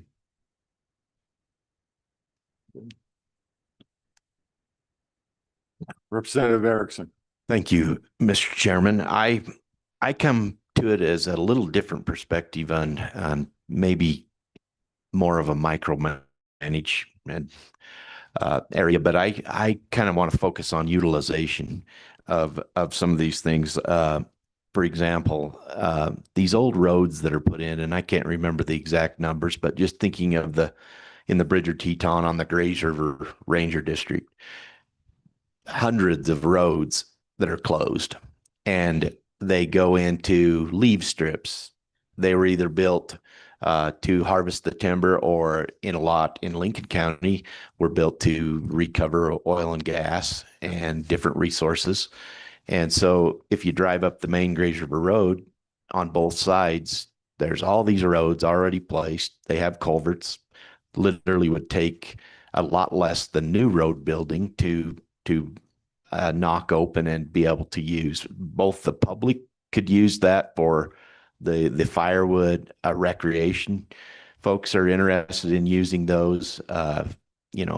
ORVs are constantly asking for more trails, and it seems like sometimes we get in a battle of putting a new trail in right next to where an old logging or an old gas road goes, but it's got a closed sign on it, and that's frustrating for people to say, well, it's here. Why don't we reuse or utilize that to the ultimate ability that we have to do? And so I'd like to see the focus more, kind of in the micro area, and not blow open these doors of, oh, well, we've got to do all these new studies. I mean, there's opportunities all along. I just cringe when I hear that burned timber is not for sale. Well, there's not enough to attract the commercial folks. There's, and then a weekend warrior can't even go in and get some of that burned timber, and it's right along the roads. And so again, the utilization is a big concern of mine. Also, when we talked about the conifers and the encroachment of the conifers on the aspen stands, and I don't herald this very often, but I, being 3 miles away from the Idaho border, I currently work with the Idaho Game and Fish, and basically they get that work done for free because they give the timber to the person that comes in and takes out the conifer. I'm like, great. I love the conifers. They hate the conifers. They want them out.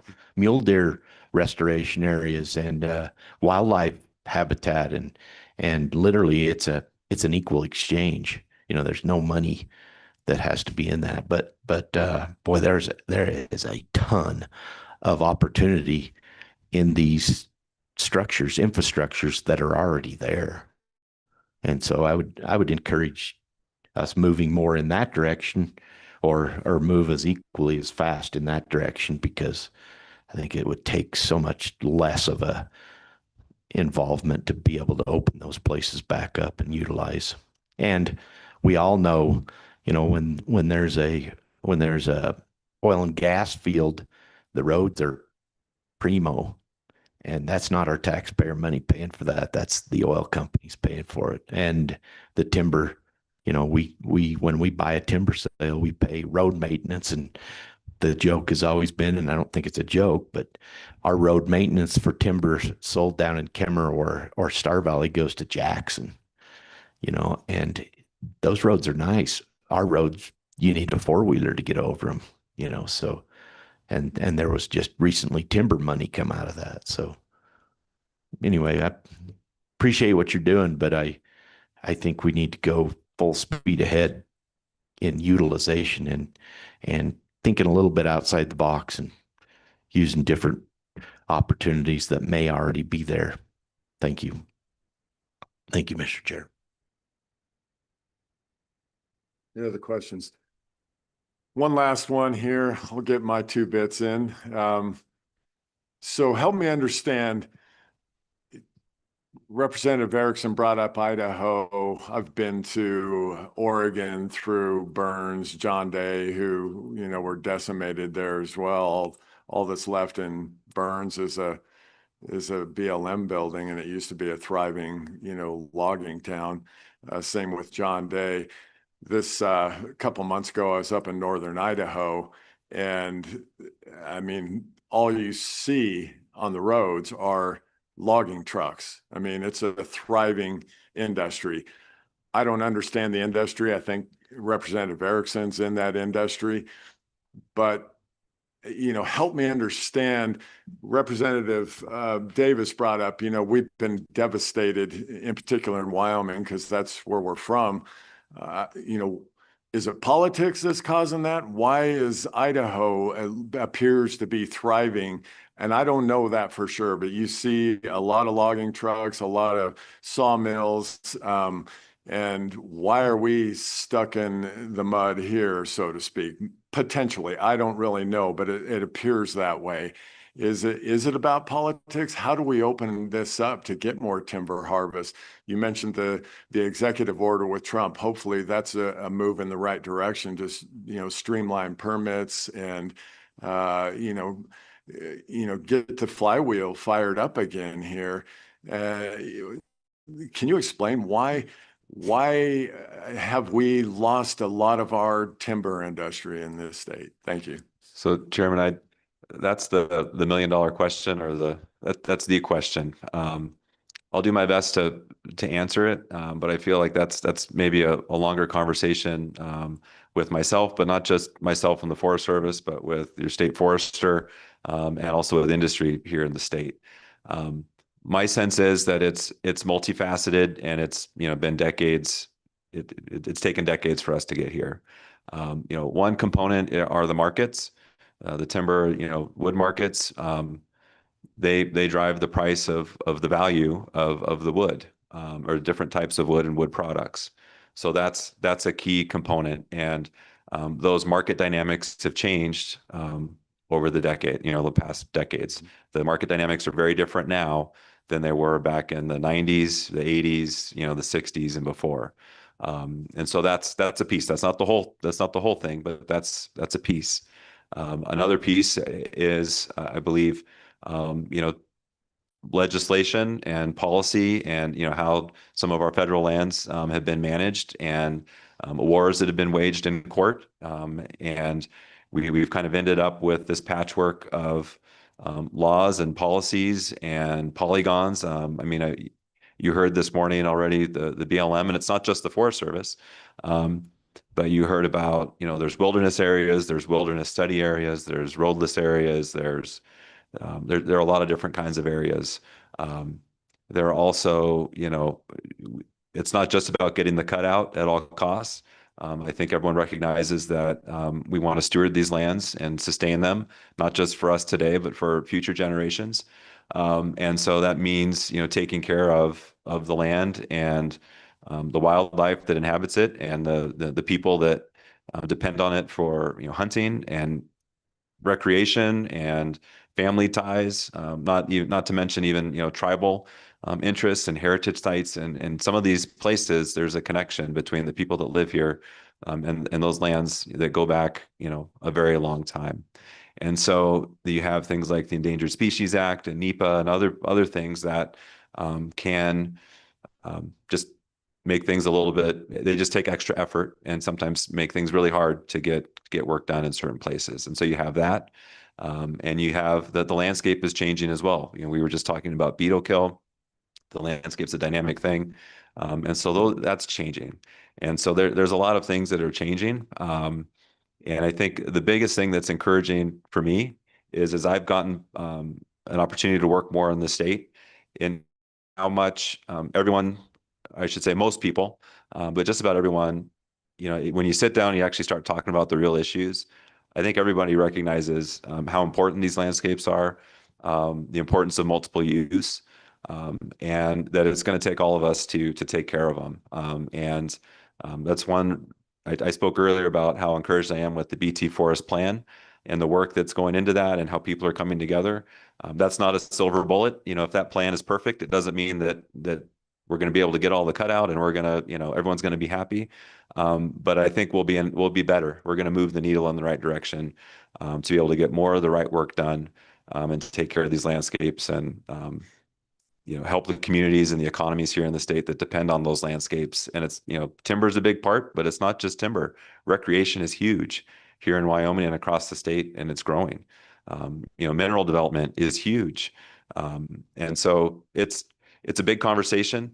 There's a lot there. I definitely think there's more we could do. I'm encouraged by the work that we're doing now together.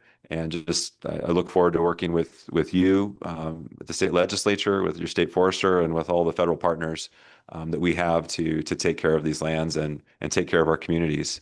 To me, that's the most important thing. Representative Davis. Thank you, Mr. Chairman. Rick, you alluded to the regulatory environment. What are you doing to try and take those barriers down or make them more flexible? Is there any movement that you can give us on that? Yeah, so Chairman Ide and Representative Davis. So where I sit, I don't have a lot of authority to change or make up new regulations.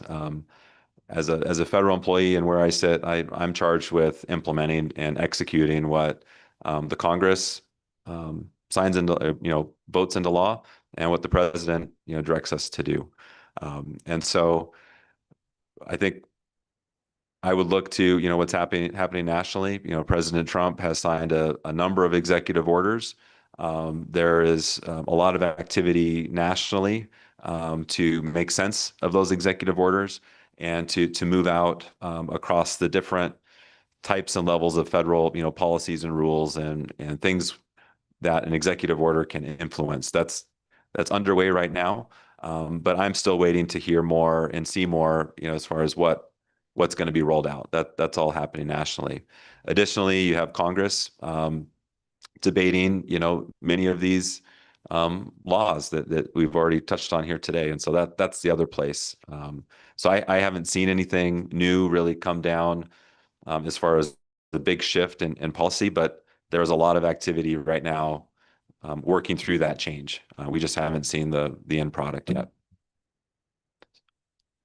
Follow up. Along those lines, Mr. Chairman, you were talking about revisiting these forest plans, right? Okay, what type of flexibility, because you alluded to, you know, the environment, you know, beetle kill here, drought, blah, blah, blah.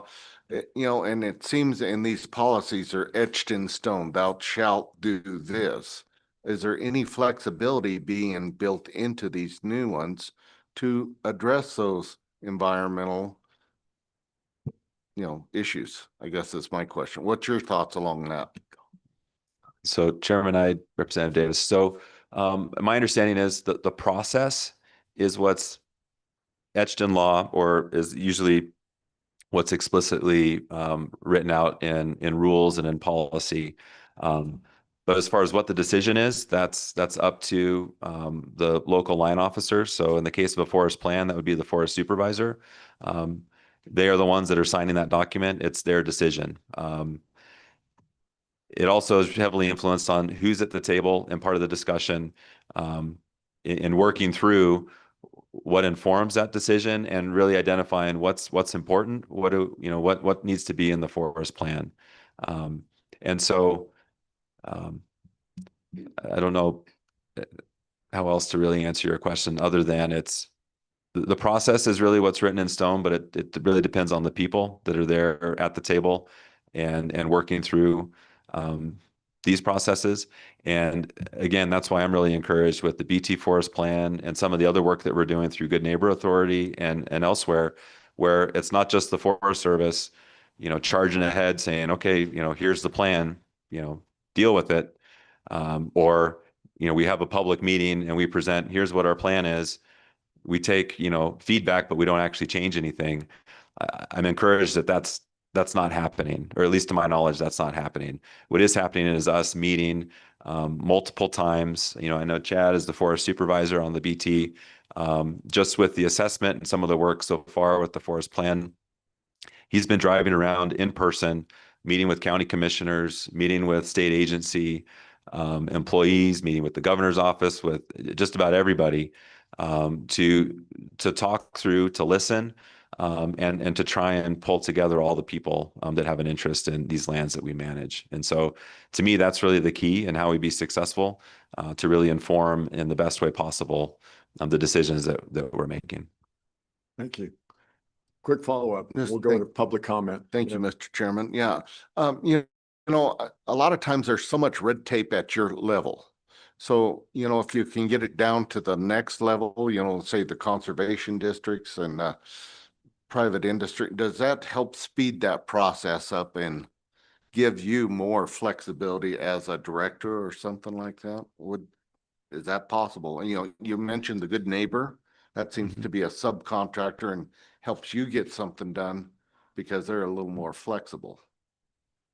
So, Chairman, so yes, working at the local level can be very effective and can oftentimes be a lot quicker. And when we work with partners, we can get work done quicker than if we just do it alone. If you start talking about red tape, you're preaching to the choir. That's probably my biggest frustration in my job. And I worked back in Washington, D.C. too. It can be overwhelming at times. And it seems like sometimes our best work, we get it done in spite of all the red tape and not because of it. That red tape in some cases though is there for good reason, whether it's, you know, litigation, there's risks, there are other things that are out there that we need to protect against. And that's to me the balancing act as we decentralize and work with others who maybe don't have the same don't have the same policies that we do. That we got to make sure that we're not getting too risky with how we do that. But it's a huge issue. I'm encouraged by the work that we're doing right now to try and cut through some of that. And I'm encouraged by our ability to work together and folks coming to the table to get real work done. To me, that's what makes me excited. Okay, I'll just make one quick comment here, not to sound too much like a capitalist, but it seems like we've moved more to, instead of conservation, we've moved to preservation and not enough to the commercial side of things. I mean, I think most everybody would agree with that. It's pretty obvious with the you know, the data that shows what's happened to our logging timber industry. So just like to throw that out there, that I think that the people want commercial opportunity for their families in these small Western communities. So thank you for your testimony. And is there any public comment?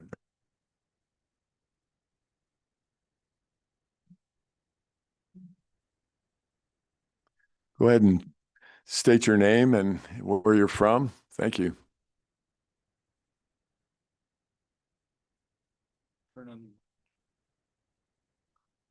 How's that?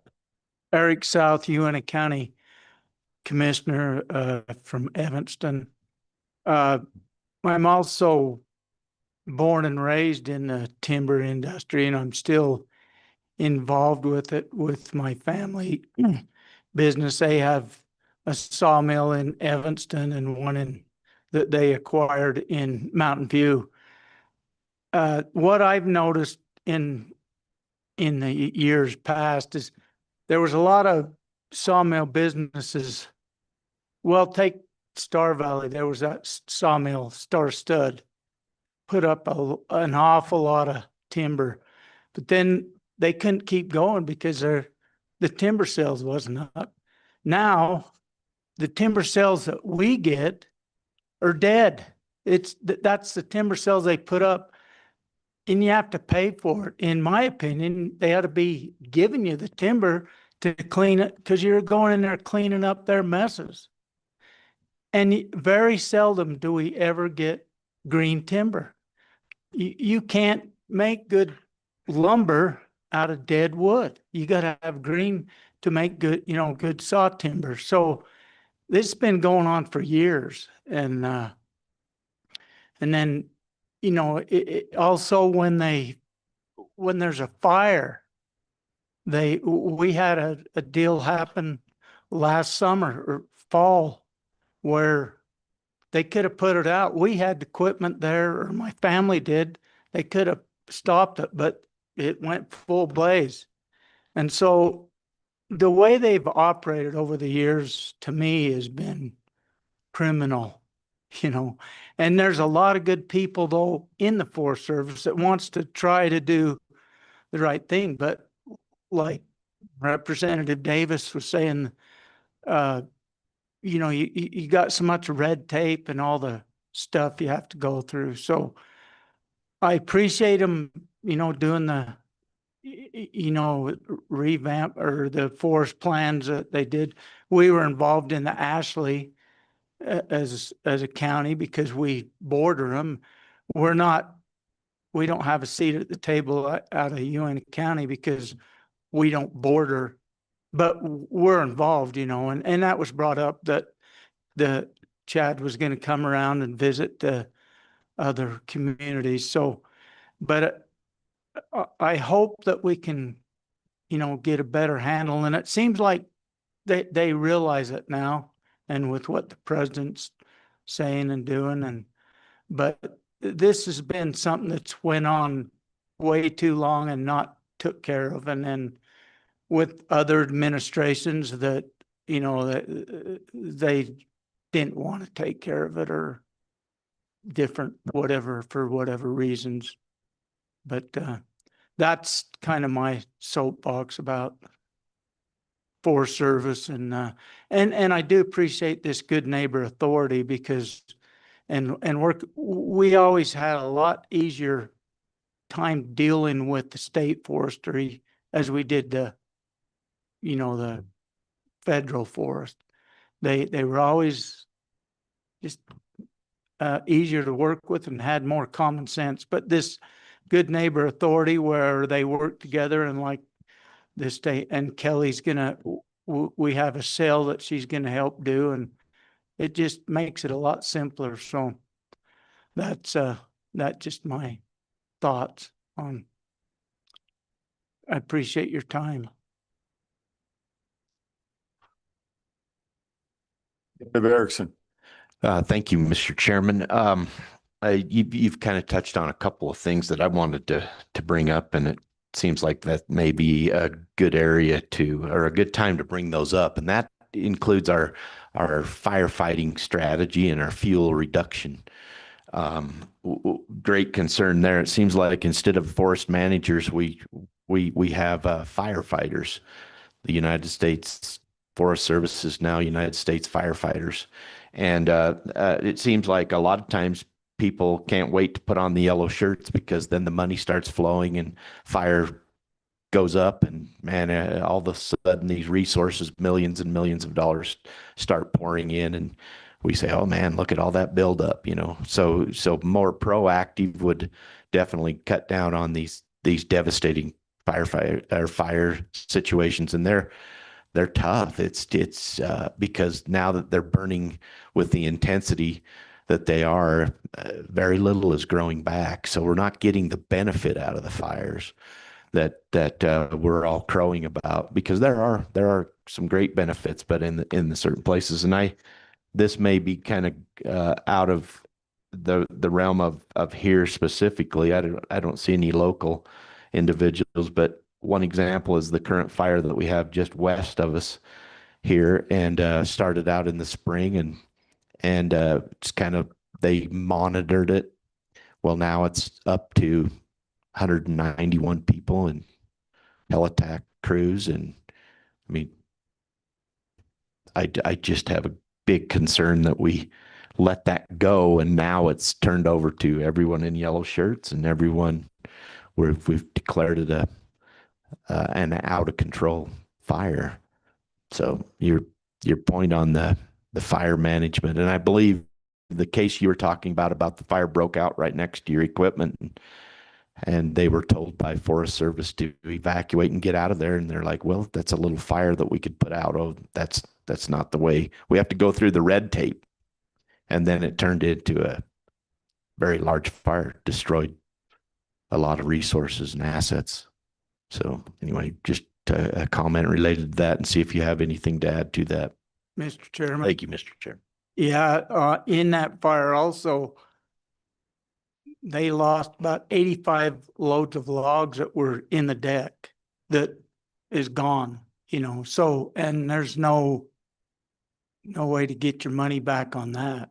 And then the way the whole thing was just poorly handled, in my opinion, and the way where they put the blame and the way they said they figured it out. To me, it was impossible to even say that. And it's ongoing, but yes, you're exactly right, Representative Erickson. It's just been poorly handled for a lot of years. And there's a difference in, Senator, you were talking about, you go to Idaho or some of these other places in the big timber country where you just see hundreds of log trucks hauling, and a lot of that stuff is good green timber that you can sell, and there's sellable stuff with this dead, but it's not high priced, it's just firewood or maybe dunnage on some of it. But so that's kind of just what my thoughts are on it. And I think we can do better, and I think they're trying, and they're, like I was saying, it depends on where you're at and who your rangers are. Some of them are great, and it's like anything else. There's good people and that care, and there's people that are just there to collect their paycheck, or they got different ideas about, whether we even should cut timber or be in the forest or so. Thank you, sir. I'll just make one quick comment before we ask for additional. I think I'll ask the state forester to come up. I kind of slipped on the agenda here maybe a little bit, but I appreciate your comments. And I think you answered the earlier question that I had to the Forest Service. We're getting our, policy out of Washington 2,000 miles away that really doesn't understand what's going on out here and what it's doing to our industry. That's at least my takeaway from your comments. And, back to the closer we get sovereignty and jurisdiction in the state on all of the lands within our borders, I think it's going to be a continuing problem. So thank you for your testimony. I surely appreciate it. Okay, thank you all. I think we'll go, I'll tell you what we'll do here. Kelly, you go ahead and come up, and I know there'll be more further comment, and we'll do that after she gives her report, because she can probably go right into the good neighbor stuff right after she's done here, and we'll catch all before lunchtime. Thank you. Good morning. Thank you, Chairman Ide. I love your suggestion. So we're going to cover forest plan revision comments, and then I can roll right into Good Neighbor Authority. They're kind of being combined anyway as we talk and ask questions. So Chairman Ide, Chairman Wharf, members of the Select Federal Natural Resource Committee, my name is Kelly Norris. I'm the Wyoming State Forester. With me today is our Forestry Partnership Coordinator, Jeremy Diedick. Jeremy's from the Black Hills, so we're going to cover all places, okay? So thank you for inviting me here today to present. I'm going to present first, make some comments to you on the Forest Service plan revisions, and then we'll talk about Good Neighbor Authority. Land management plans are important as they provide overarching guidance on how national forest lands should be managed into the future. All projects proposed within a national forest have to meet land management plan requirements. So plan revisions or amendments to update outdated plans are needed to be done so that they are more in line with the current conditions that are on our forests.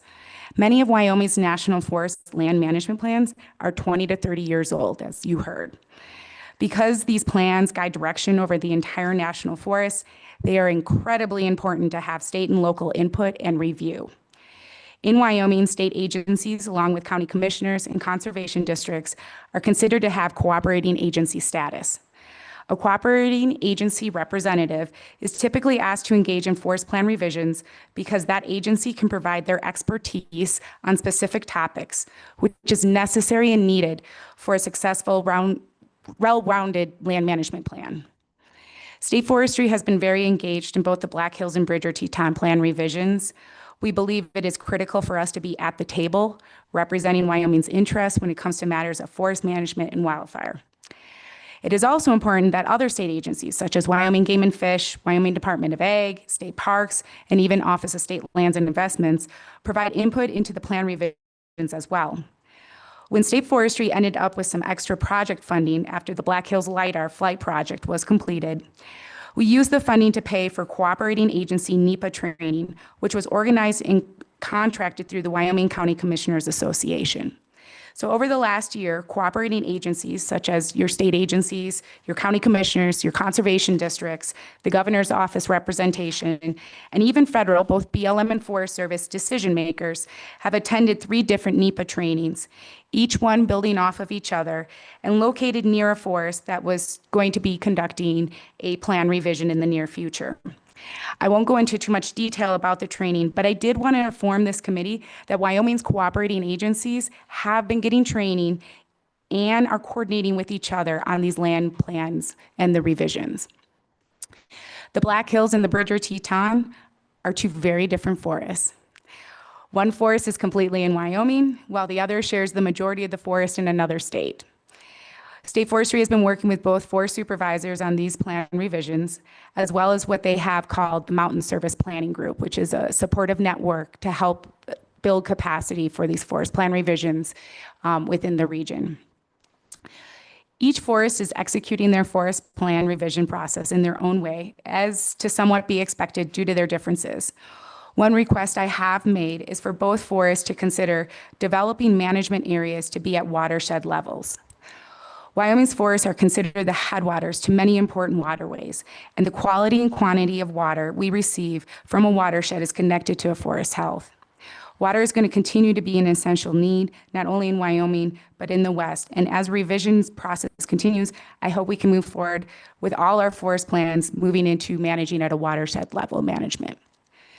Lastly, staying actively engaged through all the work that goes on into these forest plan revisions and even project level NEPA is a big lift for State Forestry. We do not have a position in our division that solely focuses on forest policy, and we rely heavily on our district foresters, our assistant state forester, and myself to do important policy work. And as with workloads, we can't always get to everything. We do rely on other state agencies such as the Department of Ag and county commissioners associations to help us keep track and also informed of what they're doing, their comments and reviews, and just helping us when necessary with this policy work. Okay, I want to thank you for your time on this and focusing on these plan revisions. With the majority of Wyoming's forests located on federal lands, land management plan revisions need to be taken seriously, and we need to continue to stay active in the planning process. It will make these plans more effective and guide them to desired conditions that were developed with Wyoming's input. And I can stop there for questions, or we can move right into Good Neighbor Authority. What would you like, Chairman? Representative Wharf. Thank you, Mr. Chairman. I would just ask the same question of you about the aspen, the loss of aspen. Is that also on your radar? I mean, I know that the Game and Fish, would really like to see that as a greater priority, and I just wondered if that's also on your table. Thank you. Mr. Chairman, Representative Chairman. Absolutely. So to give you some background, there has been a substantial amount of aspen enhancement treatment work done in the Bighorn National Forest.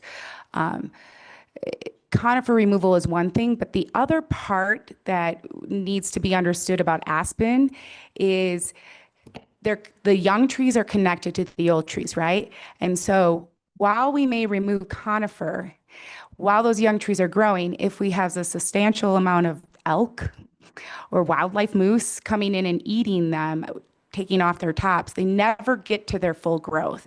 So part of the aspen enhancement project work that has been going on in some of the national forests, both the bighorns, I think the Medicine Bow, and I think the Black Hills has done some, is also creating barriers to not allowing again, any sort of larger animal to come in and eat on those aspens so that they are able to actually grow up a little bit more. Because that's the other challenge is, yes, we may remove conifers, but we still need to get them to grow above what we call the browse line. Question? Representative Davis. Thank you, Mr. Chairman. You alluded to the cooperating agencies and the state and local input into these planning.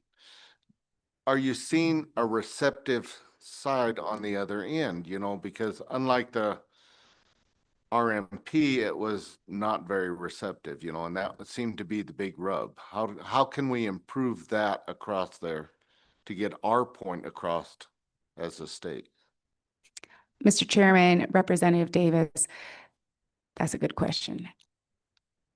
As I said, both forests have different forest supervisors are taking different tactics.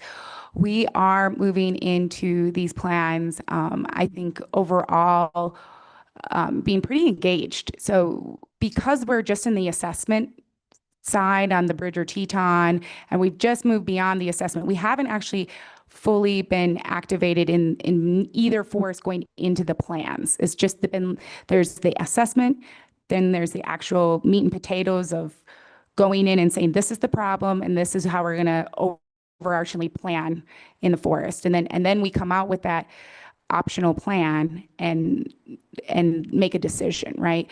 So we're slowly getting into that place, but I would say overall, yes, we have been at the table and we've been working very closely with, there's been quite a bit of strategic and push from both the Bridger Teton and the Black Hills to try and make sure that the cooperating agencies are at the table. I think there's some learning on when the right time is and when do we want to be there, but there's been quite a bit of effort put in, as you heard, on the Bridger Teton. I think it's a little bit more challenging with the Black Hills because there's a whole 5 other counties in another state. And there's a lot going on in the Black Hills beyond just the forest plan revision, which is making it hard. As you heard, there's LIDAR, there's plot data, there's a lot going on. So it's been a little, hasn't been moving nearly at the same speed, probably as we prefer, as the Bridger Teton has started to move into. So overall, that has been something I think we have made really clear is we want all of our cooperating agencies at the table, and we have, the Bridger Teton did kick it off that way. And we're hoping to continue to do that. There's been one-on-one meetings scheduled, as you heard, with all the cooperating agencies. Input has been taken into the assessments, and we should expect that to continue. Representative Erickson. Thank you, Mr. Chairman, and I appreciate Director Norris, your comments here. I just don't want to let this go past because I want to make sure that everybody recognizes the situation that we're in with this Bridger Teton plan revision. We're in a unique situation being so close to Jackson. Now, I'm good people there, and yeah, bless their heart, but we have a very predominant multiple use plan in most of that forest. However, the director and the main center, as I've mentioned before, don't mean to sound so picked on, but a lot of the decisions come out of Jackson, and they are not exactly what I would call corresponding with the primary forest users and the stakeholders. And I'm not saying that it's a recreationist versus a commercial individual, because I think that would be an unfair assessment. But we have we find ourselves fighting against national agendas, and sometimes decisions that are passed down 2,000 miles away. And so I just beg of you and encourage you and do whatever to stay involved in that and make sure that the people of Wyoming are represented in those plan revisions, because I've been involved with them for many years, and sometimes you feel as if we're not winning and we're not getting those people's voices out there and what the needs are, because we have been unmanaged for in the name of kind of hands off. So again, anything we can do to help you in doing that, but also your approach again on trying to get more people involved that actually play a role in how these forests are going to be managed going down the road. So thank you, Mr. Chair. Just a quick question. How much influence does the Wyoming Forestry have on the National Forest Service? The last gentleman that came up here and said, all we can cut is a bunch of dead wood that has no value.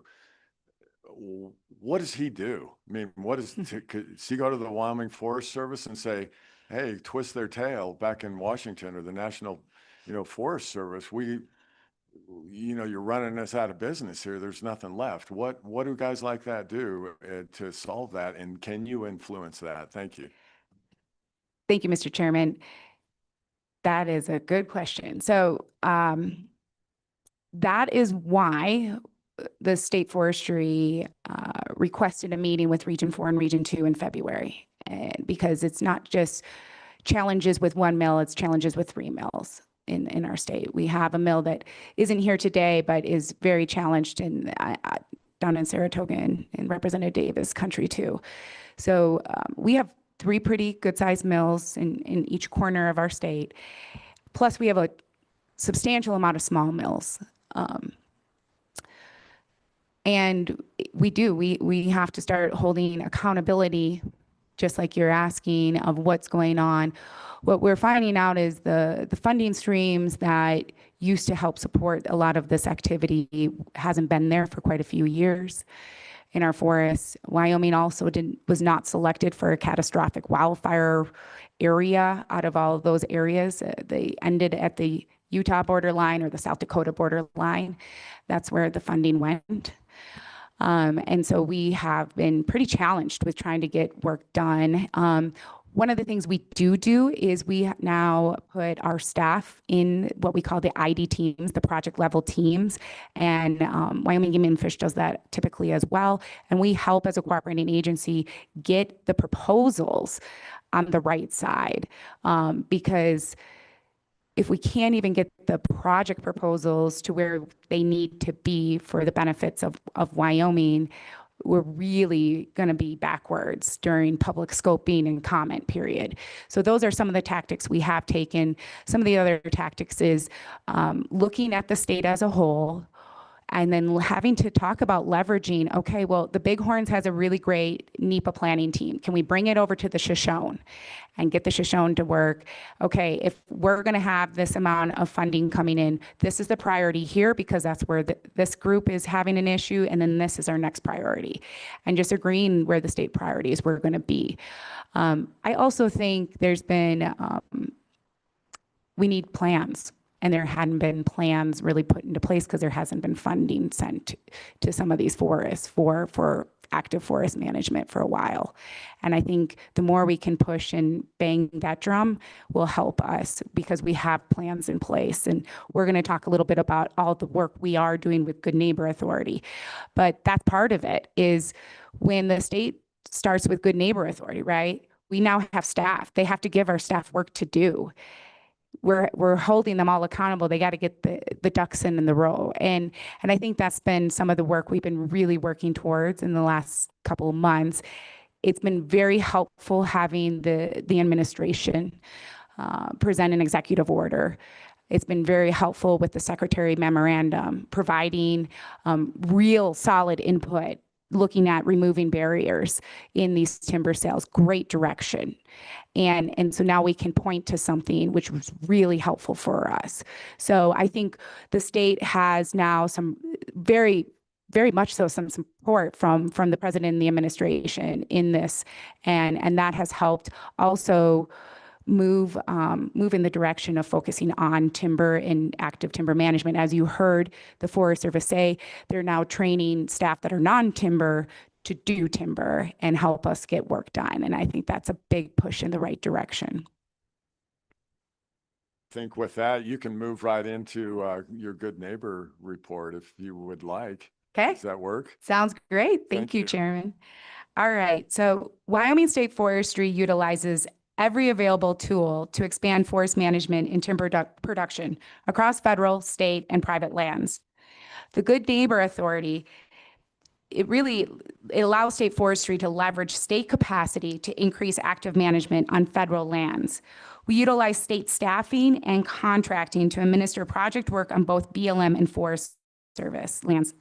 Any revenue from timber sales is then held in our state account rather than going back to Washington, D.C.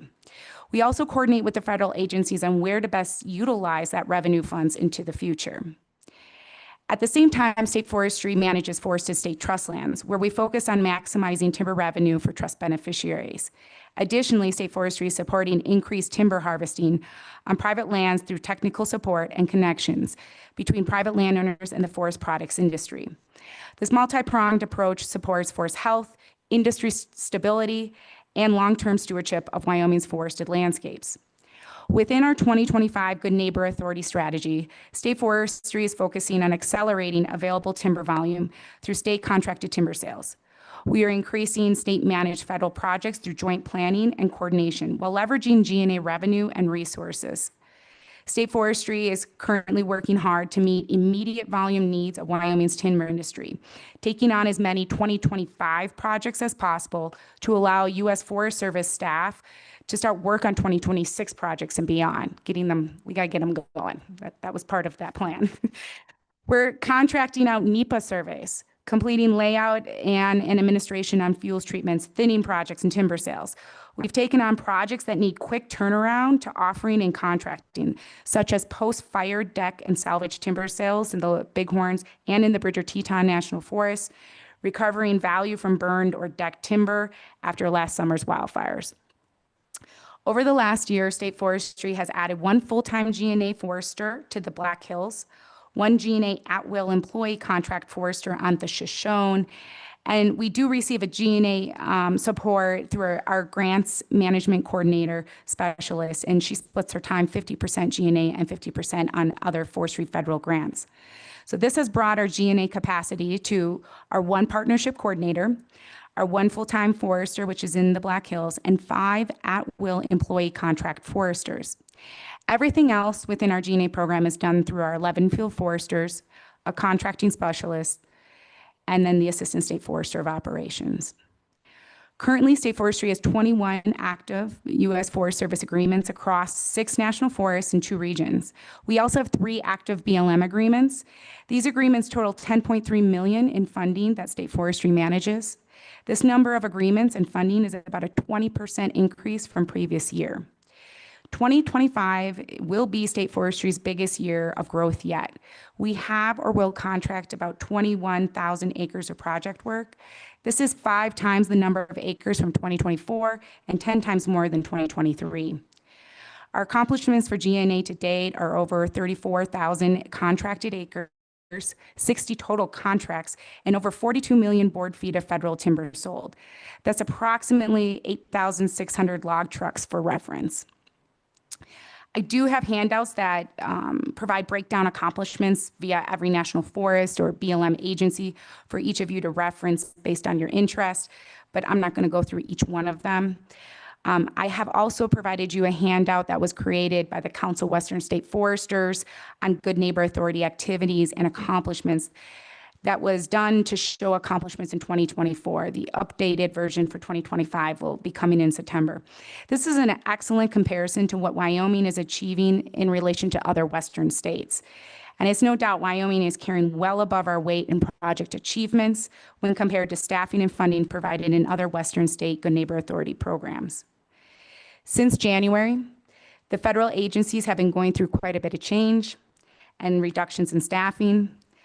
In February, the Executive Order 14225 was signed by President Trump concerning the immediate expansion of American timber production.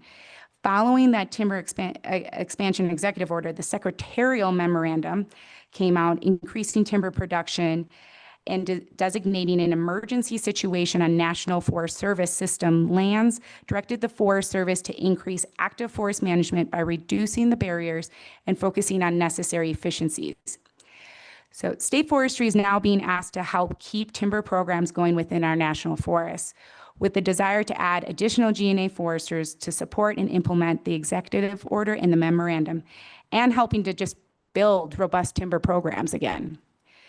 When looking at future expansion of this program, there are a few opportunities I would like to share with this committee to consider.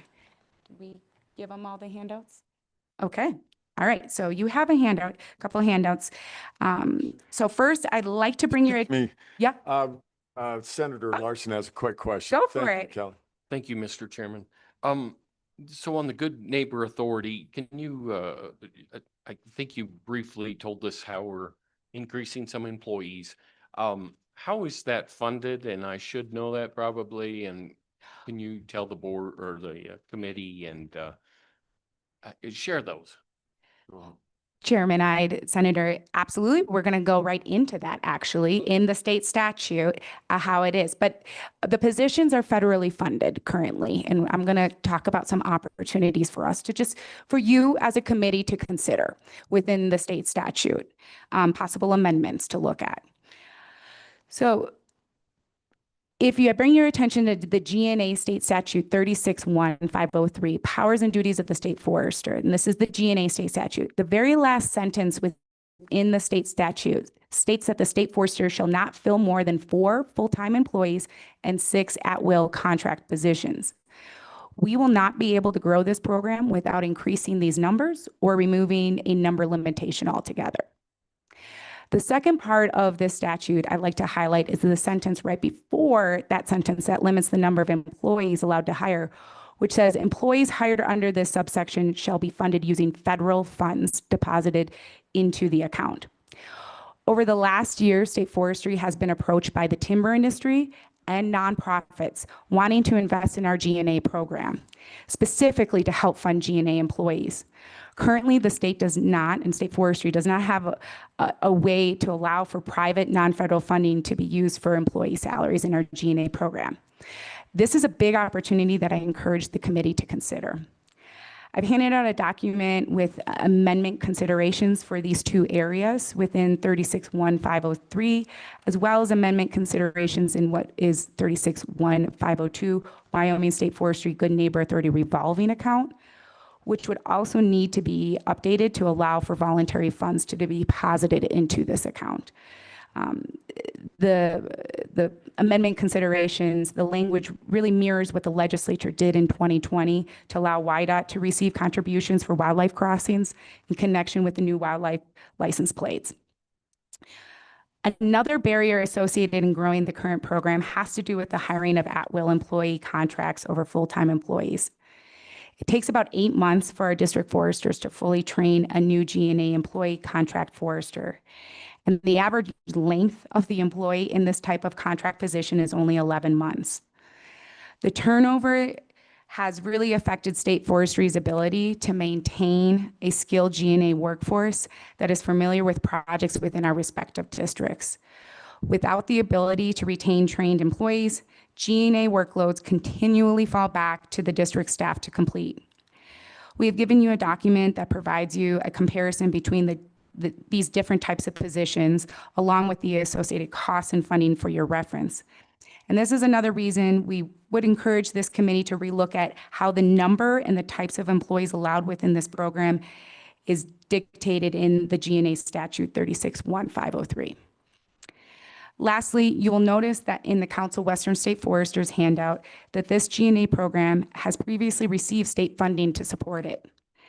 That funding was not given to the program in this current biennium, but in 23-24 biennium. If we continue to grow this very successful program, there are certain items that can be difficult to purchase using federal funds, such as trucks, computers, certain supplies. If providing state funding is something the committee would like to consider, State Forestry would be happy to assist in preparing information into these operational costs. So as the state forester, I just want to thank this committee and our legislature for their time and efforts in supporting the Good Neighbor Authority program. I truly believe Wyoming's forests have benefited from such a successful implementation of this program over the last several years. The achievements of this program has been driven from the leadership and support through Wyoming's national forests and BLM, as well as the support we're receiving from the Wyoming Conservation Districts, county commissioners, Wyoming Rural Firefighter Association, and Wyoming's forest products industry. It's been really a team effort all around. And this afternoon, we'll be taking both, I think the Bridger Teton and State Forestry will be providing a tour of a Good Neighbor Authority timber sale to this committee, and we're really looking forward to showcasing you the efficiencies and how this works, how the contracting works on the ground, and with the great work we're doing for Wyoming's forests and watersheds. And I'll open it up for any questions the committee may have. Go ahead, Senator Larson.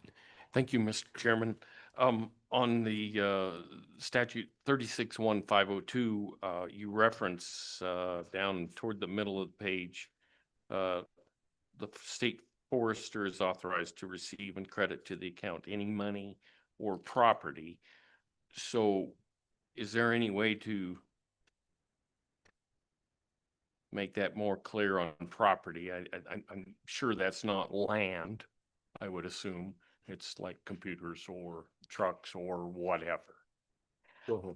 Mr. Chairman, Senator, I'm thinking so too, but that can always be clarified. This is just what has been in another statute.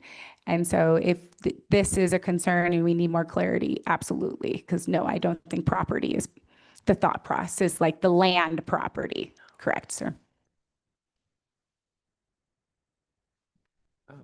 Go ahead, Senator Mr. Chairman, thank you. Obviously, I have a big concern if we're talking about full-time employees that the state is going to take on by ourselves.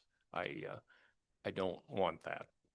So there would need to be something in there that clarifies if the federal funds go away to support this program, then we need to talk about the employees and the state not taking it on. Totally. Go ahead.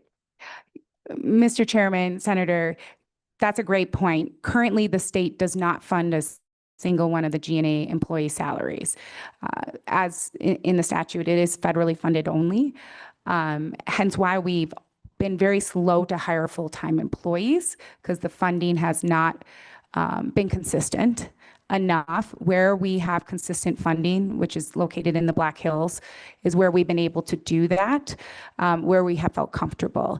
If we receive additional contributions, voluntary contributions that are a bit more sustainable, I think we could open up that opportunity to hire more full-time employees that does not necessarily include state general funds. You good? You know, I might follow up on that, Senator Larson's question, just to be careful with the way the language is written, because if the donations dry up and then the state is still on the hook for, you know, those employees that have been hired. So I guess my question is this proposed language that you would like to see amended in these statutes? Mr. Chairman, these are proposed amendments that I would recommend you take a look at for opportunity. And if the committee would like to do something else, we will work with the committee on doing something else. Absolutely. Very good. Thank Yep. you. You answered my question. Yeah. Anybody else?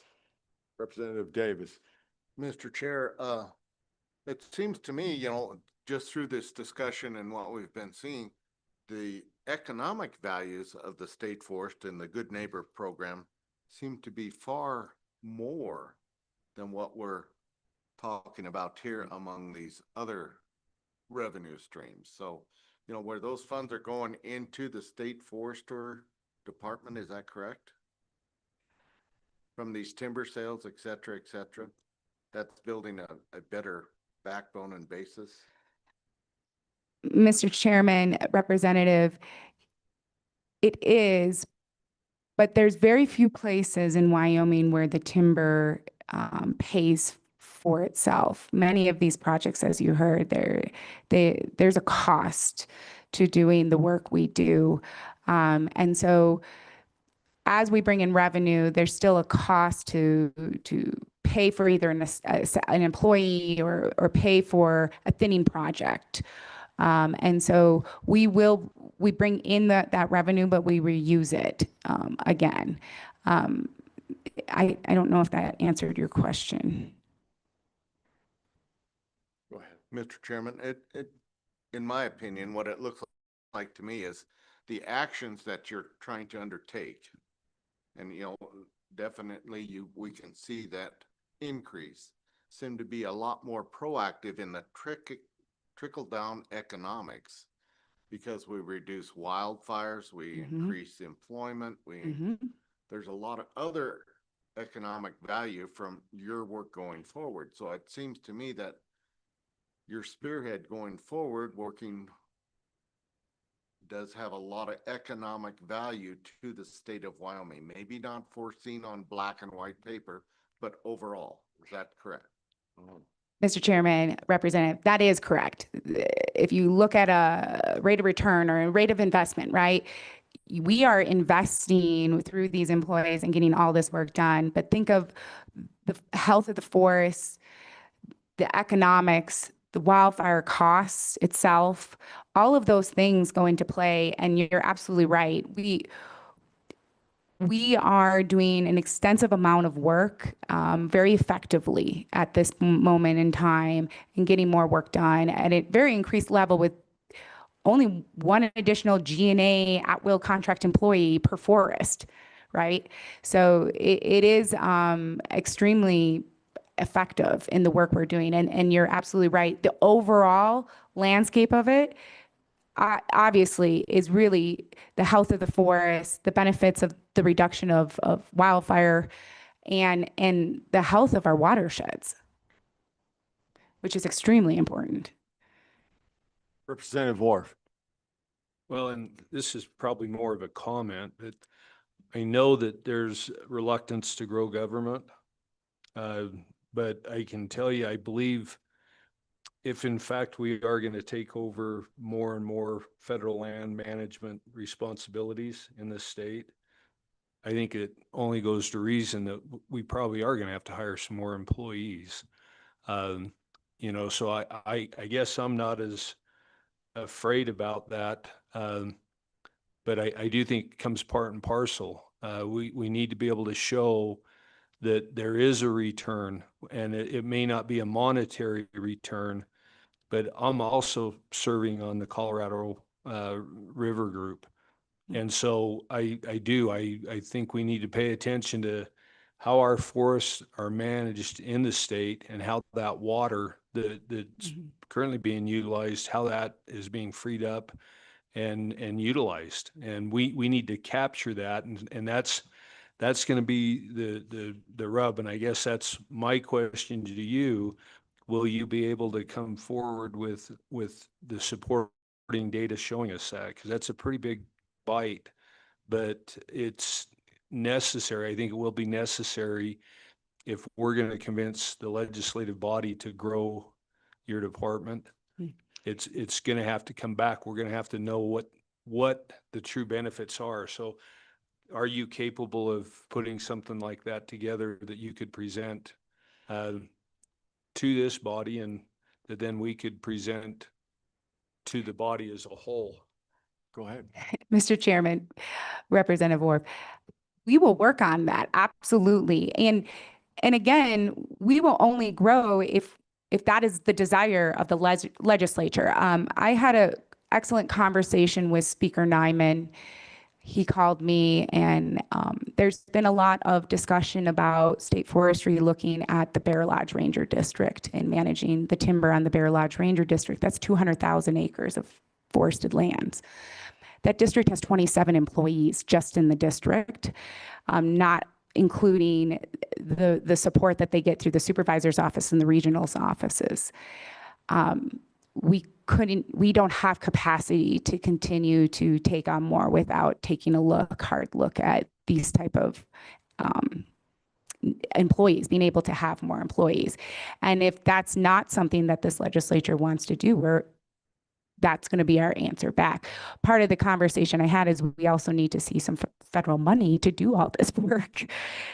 But if that comes, we're still limited in how many we can hire based on the statute, if that helps. And so this is just when I spoke to Speaker Nyman, I made it very clear that this was what I was going to present to this committee and let you provide your input in and what you think needs, like you're just suggesting right there, Representative Worf, what you need, what more information you need to make a better decision. Senator Larson. Mr. Chairman, thank you. What is the process to ask the federal government for more dollars to get this program? So enlighten us. All right, Mr.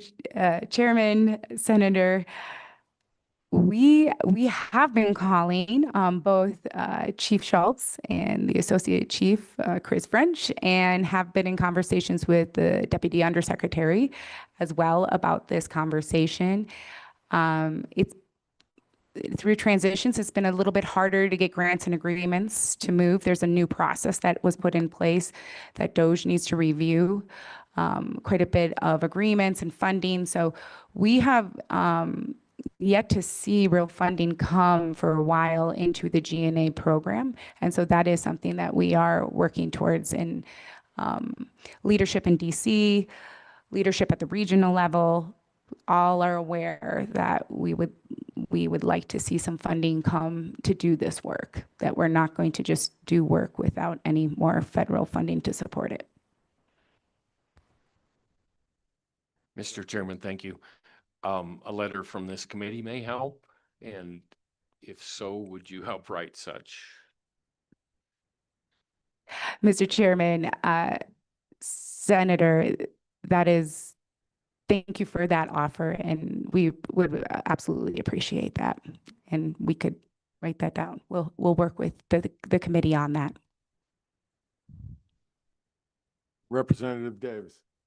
Well, for all this stuff to occur, you have to have a federal partner that is willing to cooperate with us. So I guess that would be a question to them. Are they willing to look at this expansion of the state forestry to help alleviate and move projects at the federal level?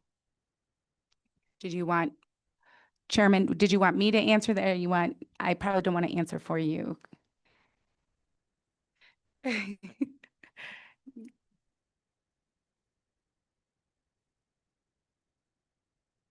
Well, good morning again. So Chris Campbell, I'm Deputy Regional Forester with the Forest Service in the Intermountain region. And I would say generally, yes, I think we're really interested in looking specifically with state forestry, using the Good Neighbor Authority to do more work on the ground.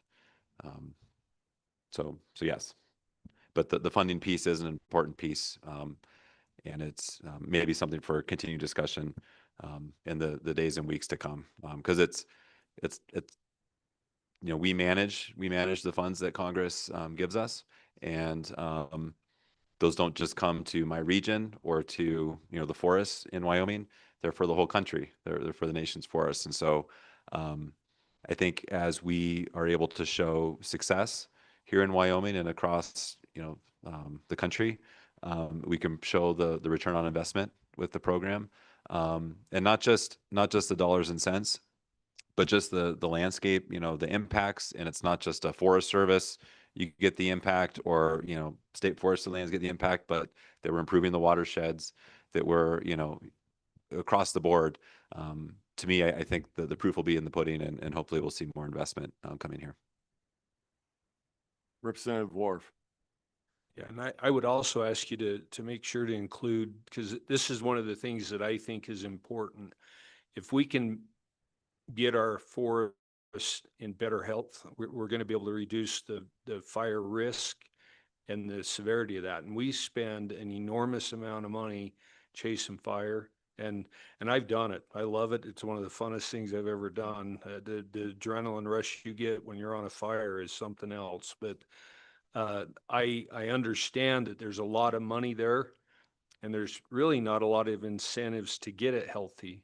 But to me, that's one of the things I would like to see is if there's a way that you can put a pencil to that and tell us so that we can tell the nation basically why we're spending this money, because I think it is important that rather than we keep putting Band-Aids on this stuff, and we need to start fixing it. And, you know, I don't doubt that everybody that works for the Forest Service and everybody that works for our state forestry department, you're trying to do the best you can. And I guess what I'm looking at is if we can capture these things, it's going to help us direct congressional efforts to maybe remove some of the roadblocks we have in front of us, and to possibly make it easier to get our forests back in health in a quicker order just because of the fire costs.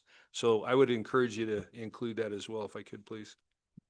Real quick on that note, you know, Washington spends $2 trillion more than they bring in on an annual basis on their deficit spending. You mentioned Doge just a little while ago. Is there other sources other than our insolvent U.S. government for the money for good neighbor policy? Thank you. Chairman, I'd absolutely, as I mentioned, we've had industry reach out to us wanting to help pay for additional employees, specifically in the Black Hills. And we also, there's quite a bit of non-governmental. And from my understanding, Arizona has received a substantial amount of money from different businesses doing restoration work. And so again, that's why I wanted you to take a look at the statutes, because there is an opportunity there when it just says federal funds that we're missing out on, that we could be leveraging to match those federal funds and compete better for what there is left as they go through their budgets. Yep. Senator Larson.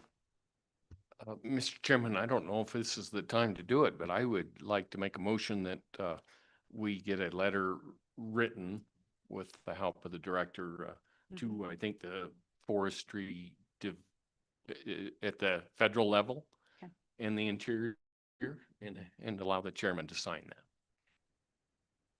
Second. That was second. I guess I ought to be specific on the funding for the GNA program. It's been moved and seconded. Any discussion? The only thing I'd see, before we sign it, kind of want to see how that letter's drafted. That's all those in favor, say aye.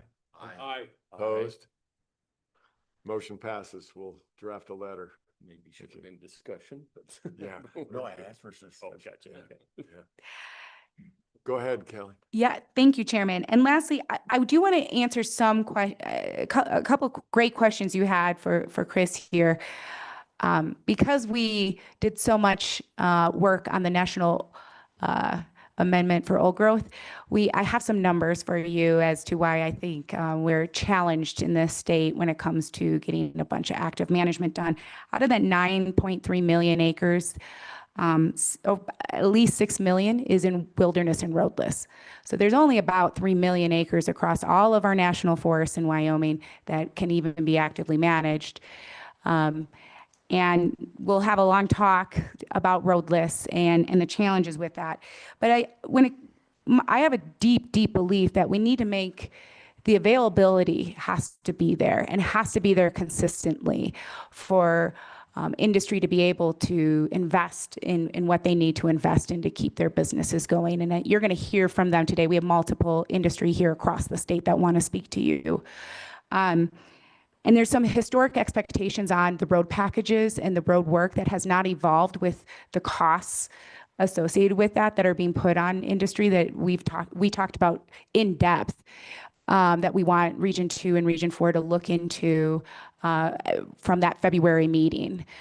and the certain things that we could really relook at that's going on, these forest timber sales that are causing them to go no bid, is because they can't afford the road work associated with them.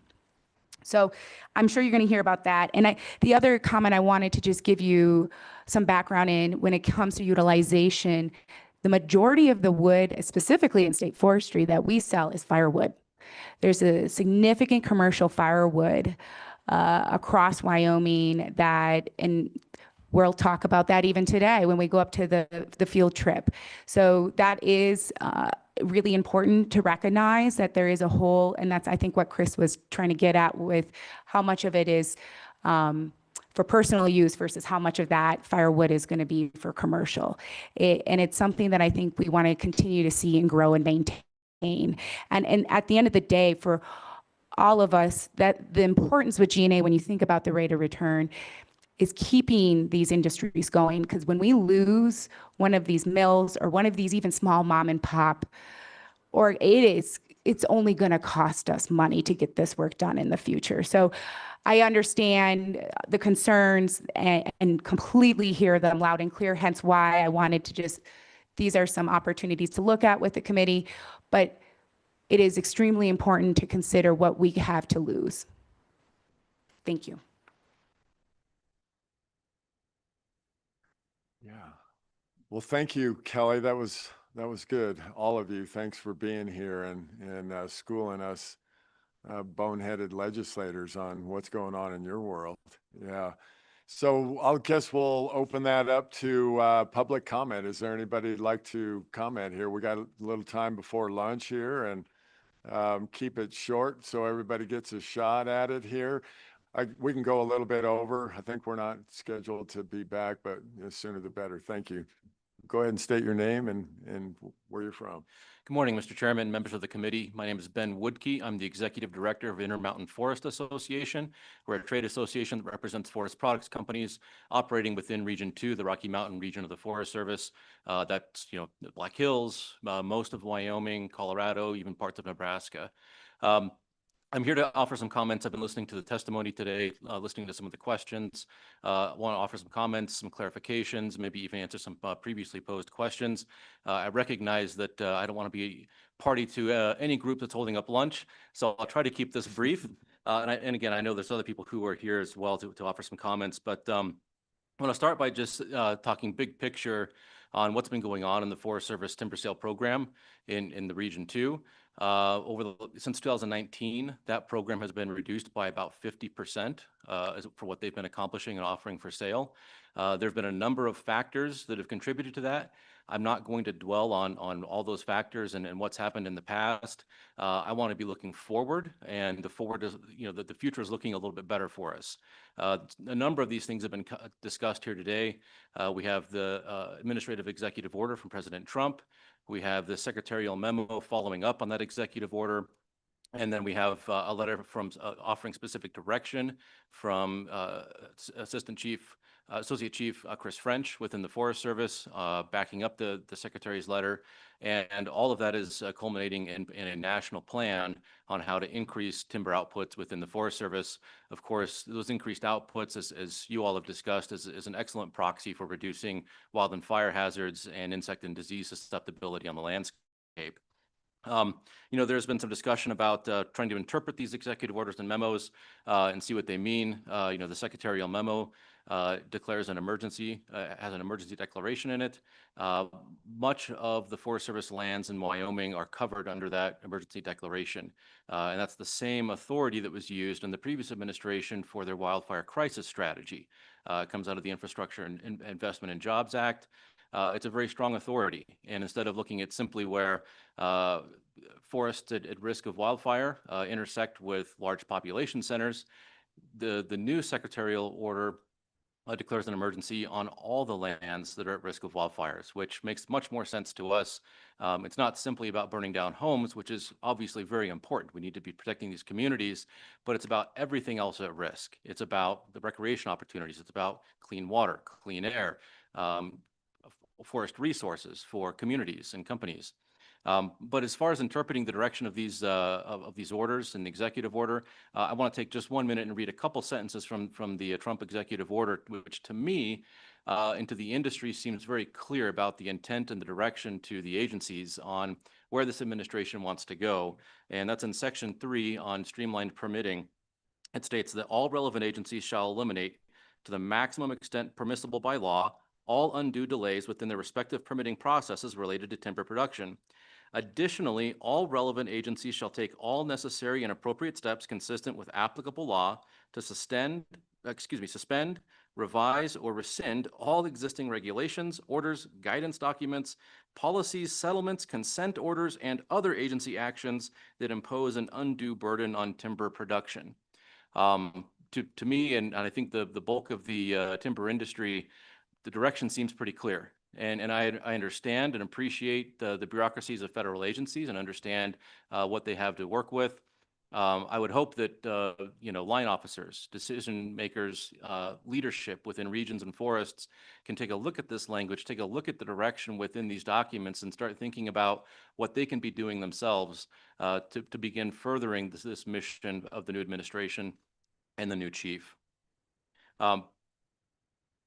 Building on that, the direction right now is really pushing the agency on accomplishing more, recognizing they have less to do it. And part of that, I think, it really gets into the forest plan revision process. There are a lot of plans that need to be revised. They're getting outdated. Some of those plans were discussed earlier. And it's important that we get these done. Some of that importance is on timeliness right now. And I'm just going to say out loud what most of us know in this room, and it's that these plan revisions, the outcomes of those revisions are dependent to a degree on the administration that's in place. And the previous administration, we've been spent the last couple of years pushing back on an old growth amendment that would have revised all of the forest plans in the nation in one fell swoop to change their management direction towards old growth management. Obviously, we had an election. There's a changed direction, and that direction applies to forest plan revisions as well. And to the extent that we're concerned about reducing wildfire hazards, to the extent that we're concerned about keeping our forests healthy and green, we should be revising these forest plans in a timely manner to try to get those decisions complete under this administration. All of that, there's a lot of positive work going on. There's positive work going on the Black Hills. There was a question earlier on if those companies are out of the woods yet, figuratively speaking. No, they are not. I want to recognize the positive discussions that are happening on that forest. The needle is moving in the right direction. But to be frank, no, that program is not back to where it needs to be to support the remaining forest products companies. Of course, they had a major mill closure in 2021 at the height of the lumber markets. 2 other major sawmills are running at 50% output right now, which is not a financially sustainable position. There are a lot of people working very hard on improving that program, and there are efforts underway within the agency as well on how to do that. So I want to recognize that, but also be very honest that the problems aren't solved yet. So, real quick, if you don't mind me Yes. interrupting, you said some of those sawmills at 50% capacity. Is that for lack of timber to harvest and just hold up from bureaucracy? Thank you. Mr. Chairman, appreciate the question. Yes, these companies would be operating at full capacity if they had the material to move through their sawmills. Okay. Thank you. Want to try to blend a couple things here real quick. I think we all recognize the push from this administration, and as part of that push on decreased federal spending, that is expected to impact the Forest Service and BLM as well. I concentrate more on Forest Service. That's where my members get the predominance of their timber from, and we're expecting that funding to be decreasing from the Forest Service for all of their efforts. As an example, I mentioned this region has decreased outputs by about 50%. If their plan stays in place, they're expecting the outputs in this region to increase by about 10%. That is either going to create a bunch of losers or some winners and some losers. I would suggest that neither of those are ideal scenarios. We would like to raise the tide to raise all ships in this region. I would suggest that anybody on this committee or in this room should feel free to reach out to Forest Service leadership and talk about how important these forests are, that even though our trees are not 200 feet tall, they are no less valuable to us and to the people in our states than the trees in any other region. And some regions are expected to increase by 40% or more on outputs. Some have not had the decreases that we have in this region, which of course covers most of Wyoming. On that same note, there was a question earlier on the success of Idaho and the timber programs there. Just to be frank, I think a lot of that success has been on the back of their G&A program. I can certainly not speak for the industry there, cannot speak to what other factors may be influencing that, but I can speak from experience that Idaho has been nationally recognized as having a very vibrant Good Neighbor Authority program. They were out of the gate very early when this authority was provided through Congress. Indeed, the new Forest Service Chief Schultz comes from Idaho, and I don't think it's any surprise to see the emphasis from the Trump executive order, secretarial memo, and out of the chief's office on Good Neighbor Authority. That being said, G&A is not free. It takes some investments. It takes some investments from federal partners. It takes some investments at states, and it takes increased capacity.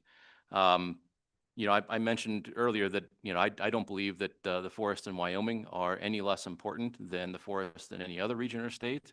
I would direct the same statement to the committee here and other legislators in the Wyoming state legislation, legislators, and suggest that the amendments that Kelly State Forester Norris brought forward should be looked at. And I would urge this committee to be thinking about how the state can be making similar investments in staff and expenditures to allow that increased program from Good Neighbor Authority. We know that states like Wyoming have been asking for a larger say in federal forest management for a very long time. This is that opportunity to have a larger say in federal forest management, and I'd urge action from the state on allowing those resources for the state to do that. With that, I'll either stand by for questions or yield to somebody else. Thank you for your testimony. We might have a question, a real quick one. You mentioned the 200-foot trees, Idaho, yeah, it's a different product. What is the primary percentage-wise, what we harvest here? Where does it go?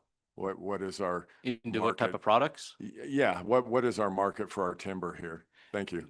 Thank you, Mr. Chairman. To be honest, it varies greatly. It varies from shop lumber produced in Hewlett, which is higher quality boards, fewer knots, straight, put into windows. Pala Windows is one of their biggest customers.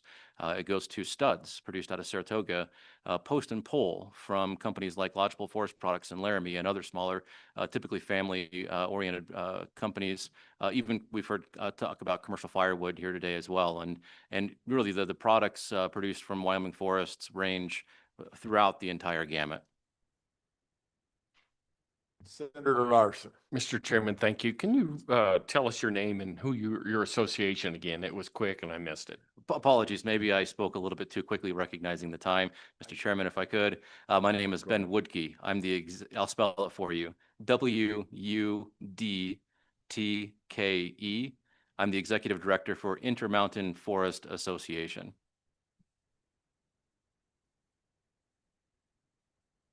Thank you. Questions?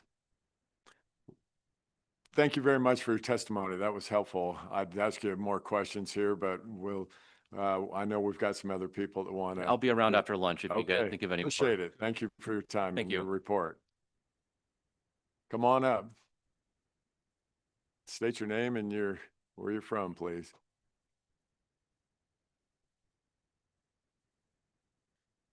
Good afternoon now, committee members, Chairman Micah Christensen. I'm the Natural Resource Counsel for the Wyoming County Commissioners Association. And I'll keep my comments brief as well. I plan to speak to you a little bit later today with the roadless discussion, but the WCCA was privileged to assist not only our membership counties, but also all state agencies, the governor's office and our conservation districts by hosting 3 NEPA trainings free of charge over the last year. And I just want to talk a little bit about NEPA. NEPA itself is a procedural statute. So this law tells federal agencies what they're required to look at when doing federal actions. It does not say very clearly how the federal government is going to achieve those things, the process, what actually works. And I will compliment our forest supervisor over on the Bridger Teton, Chad Hudson. You heard regional forester discuss this as sort of the gold standard in the work they're doing right now with cooperators in Wyoming. And so you don't just hear it from the Forest Service. I agree. They are doing a phenomenal job engaging with not only my counties, but also state agencies. I have a lot of confidence that that process not only hopefully will be successful and timely, but can be sort of a standard for other forests going through revision. To Representative Davis's question about the flexibility that we have in revisions.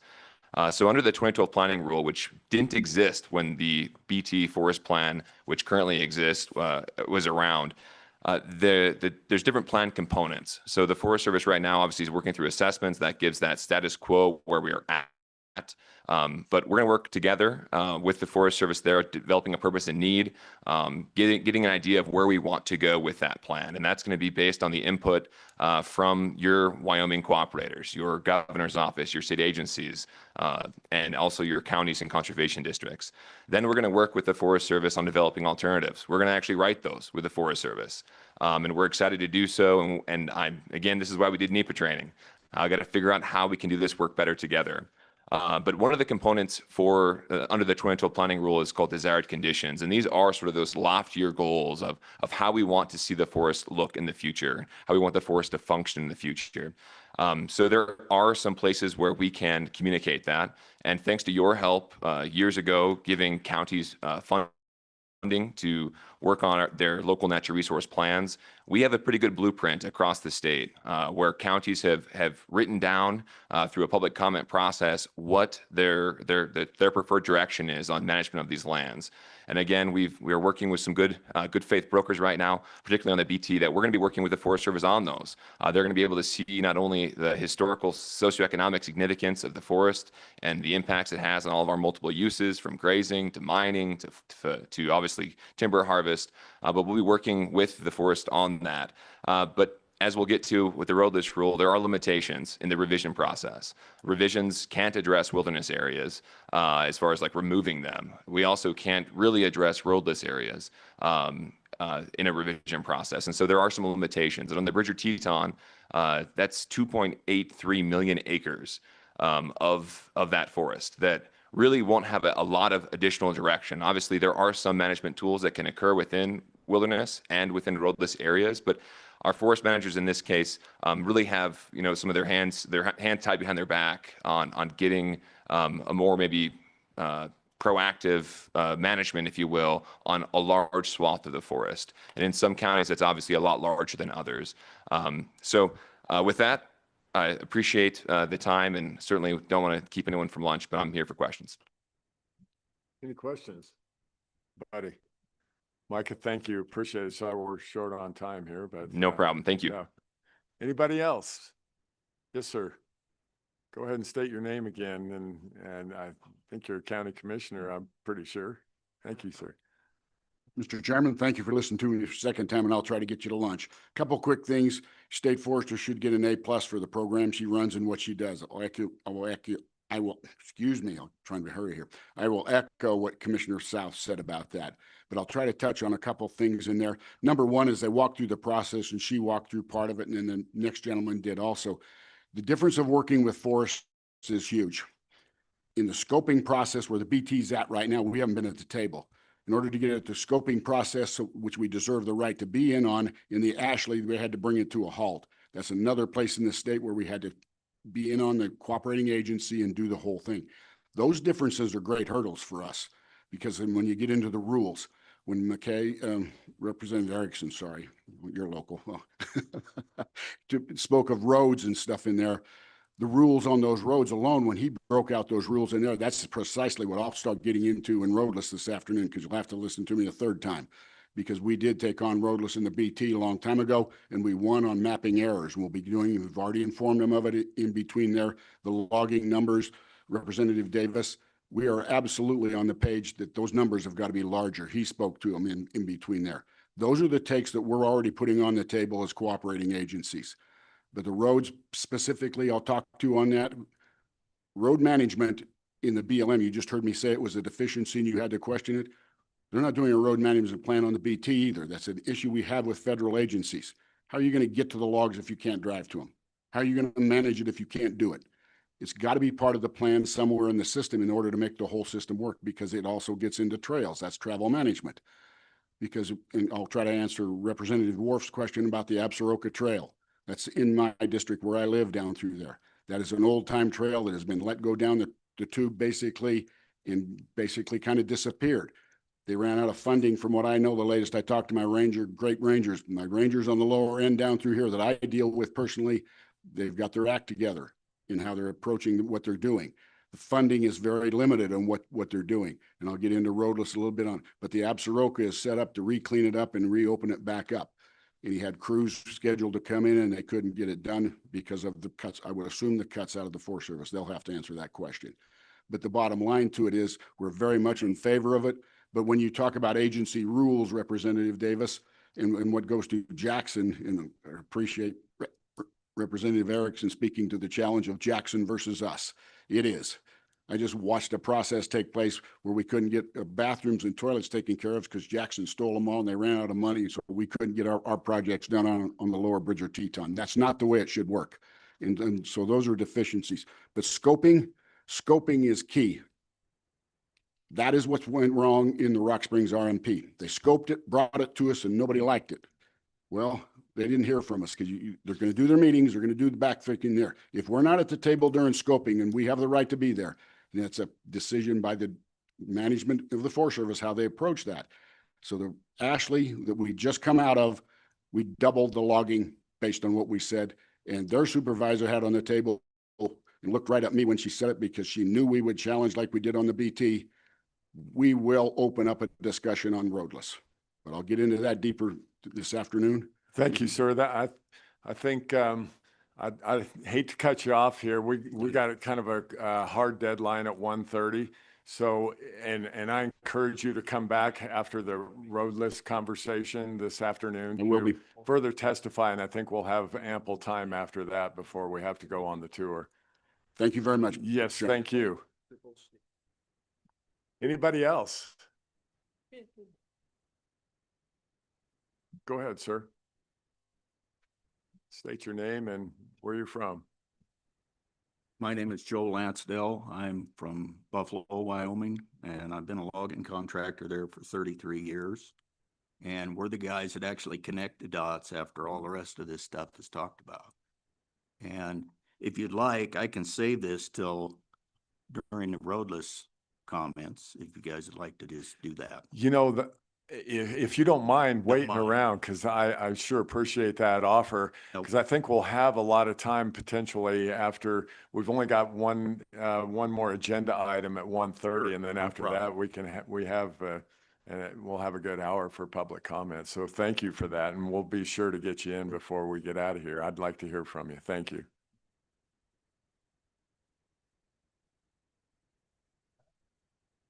Committee, Representative Worf. Yeah, Mr. Chairman, I would like to ask LSO to take the two papers that we got from our state forester and put that into draft bill that we can look at the next meeting.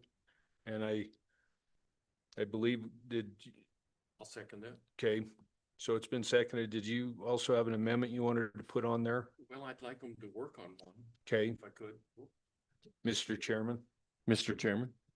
Senator Lars. On 36-1-502, I would like them, LSO, if they could, to try to clarify the property does not include land somehow. I don't know what the wording should be. And then I just have a suggestion on 36-1-503, down on the employees hired under this subsection shall be funded using, I would still like to have federal funds in there. I would also like to put in state funds. That may make everybody not too happy, and then include and voluntary contributions. My reasoning on the state funds is it is vital, obviously, that the state should be, I think, somewhat involved in that, but I sure don't want us to carry the full load but maybe a percentage of it. But that's my reasoning. Discussion. You know, I'd make a comment on that. I think that we could potentially draft what Senator Larson wants to have. To me, it's pretty broad on state funds. It's kind of open-ended, and where does that go? But we can kind of, if you guys are good, just go ahead and get it drafted, and then at our next meeting, we'll have time in the interim to discuss it. That's what I would like, Mr. Chairman, is just to get a draft up. We can look at it, we can discuss it again, but I wanted to capture the changes or the proposed amendments that Senator Larson had, so that we can do it all at once, so that we got but I think that's wise to have some thought over that. Sure. All those in favor say aye. Aye. Aye. Opposed? Motion passes. We'll get that going with LSO. Okay, anything else before we head for lunch here? So we do have, we've got Representative Hageman on at 1:30 on Zoom. So if anybody is interested in that, she's got good experience with the roadless rule. I think she's won some lawsuits on that, so it should be good information. So thank you all for being here this morning. See you after lunch.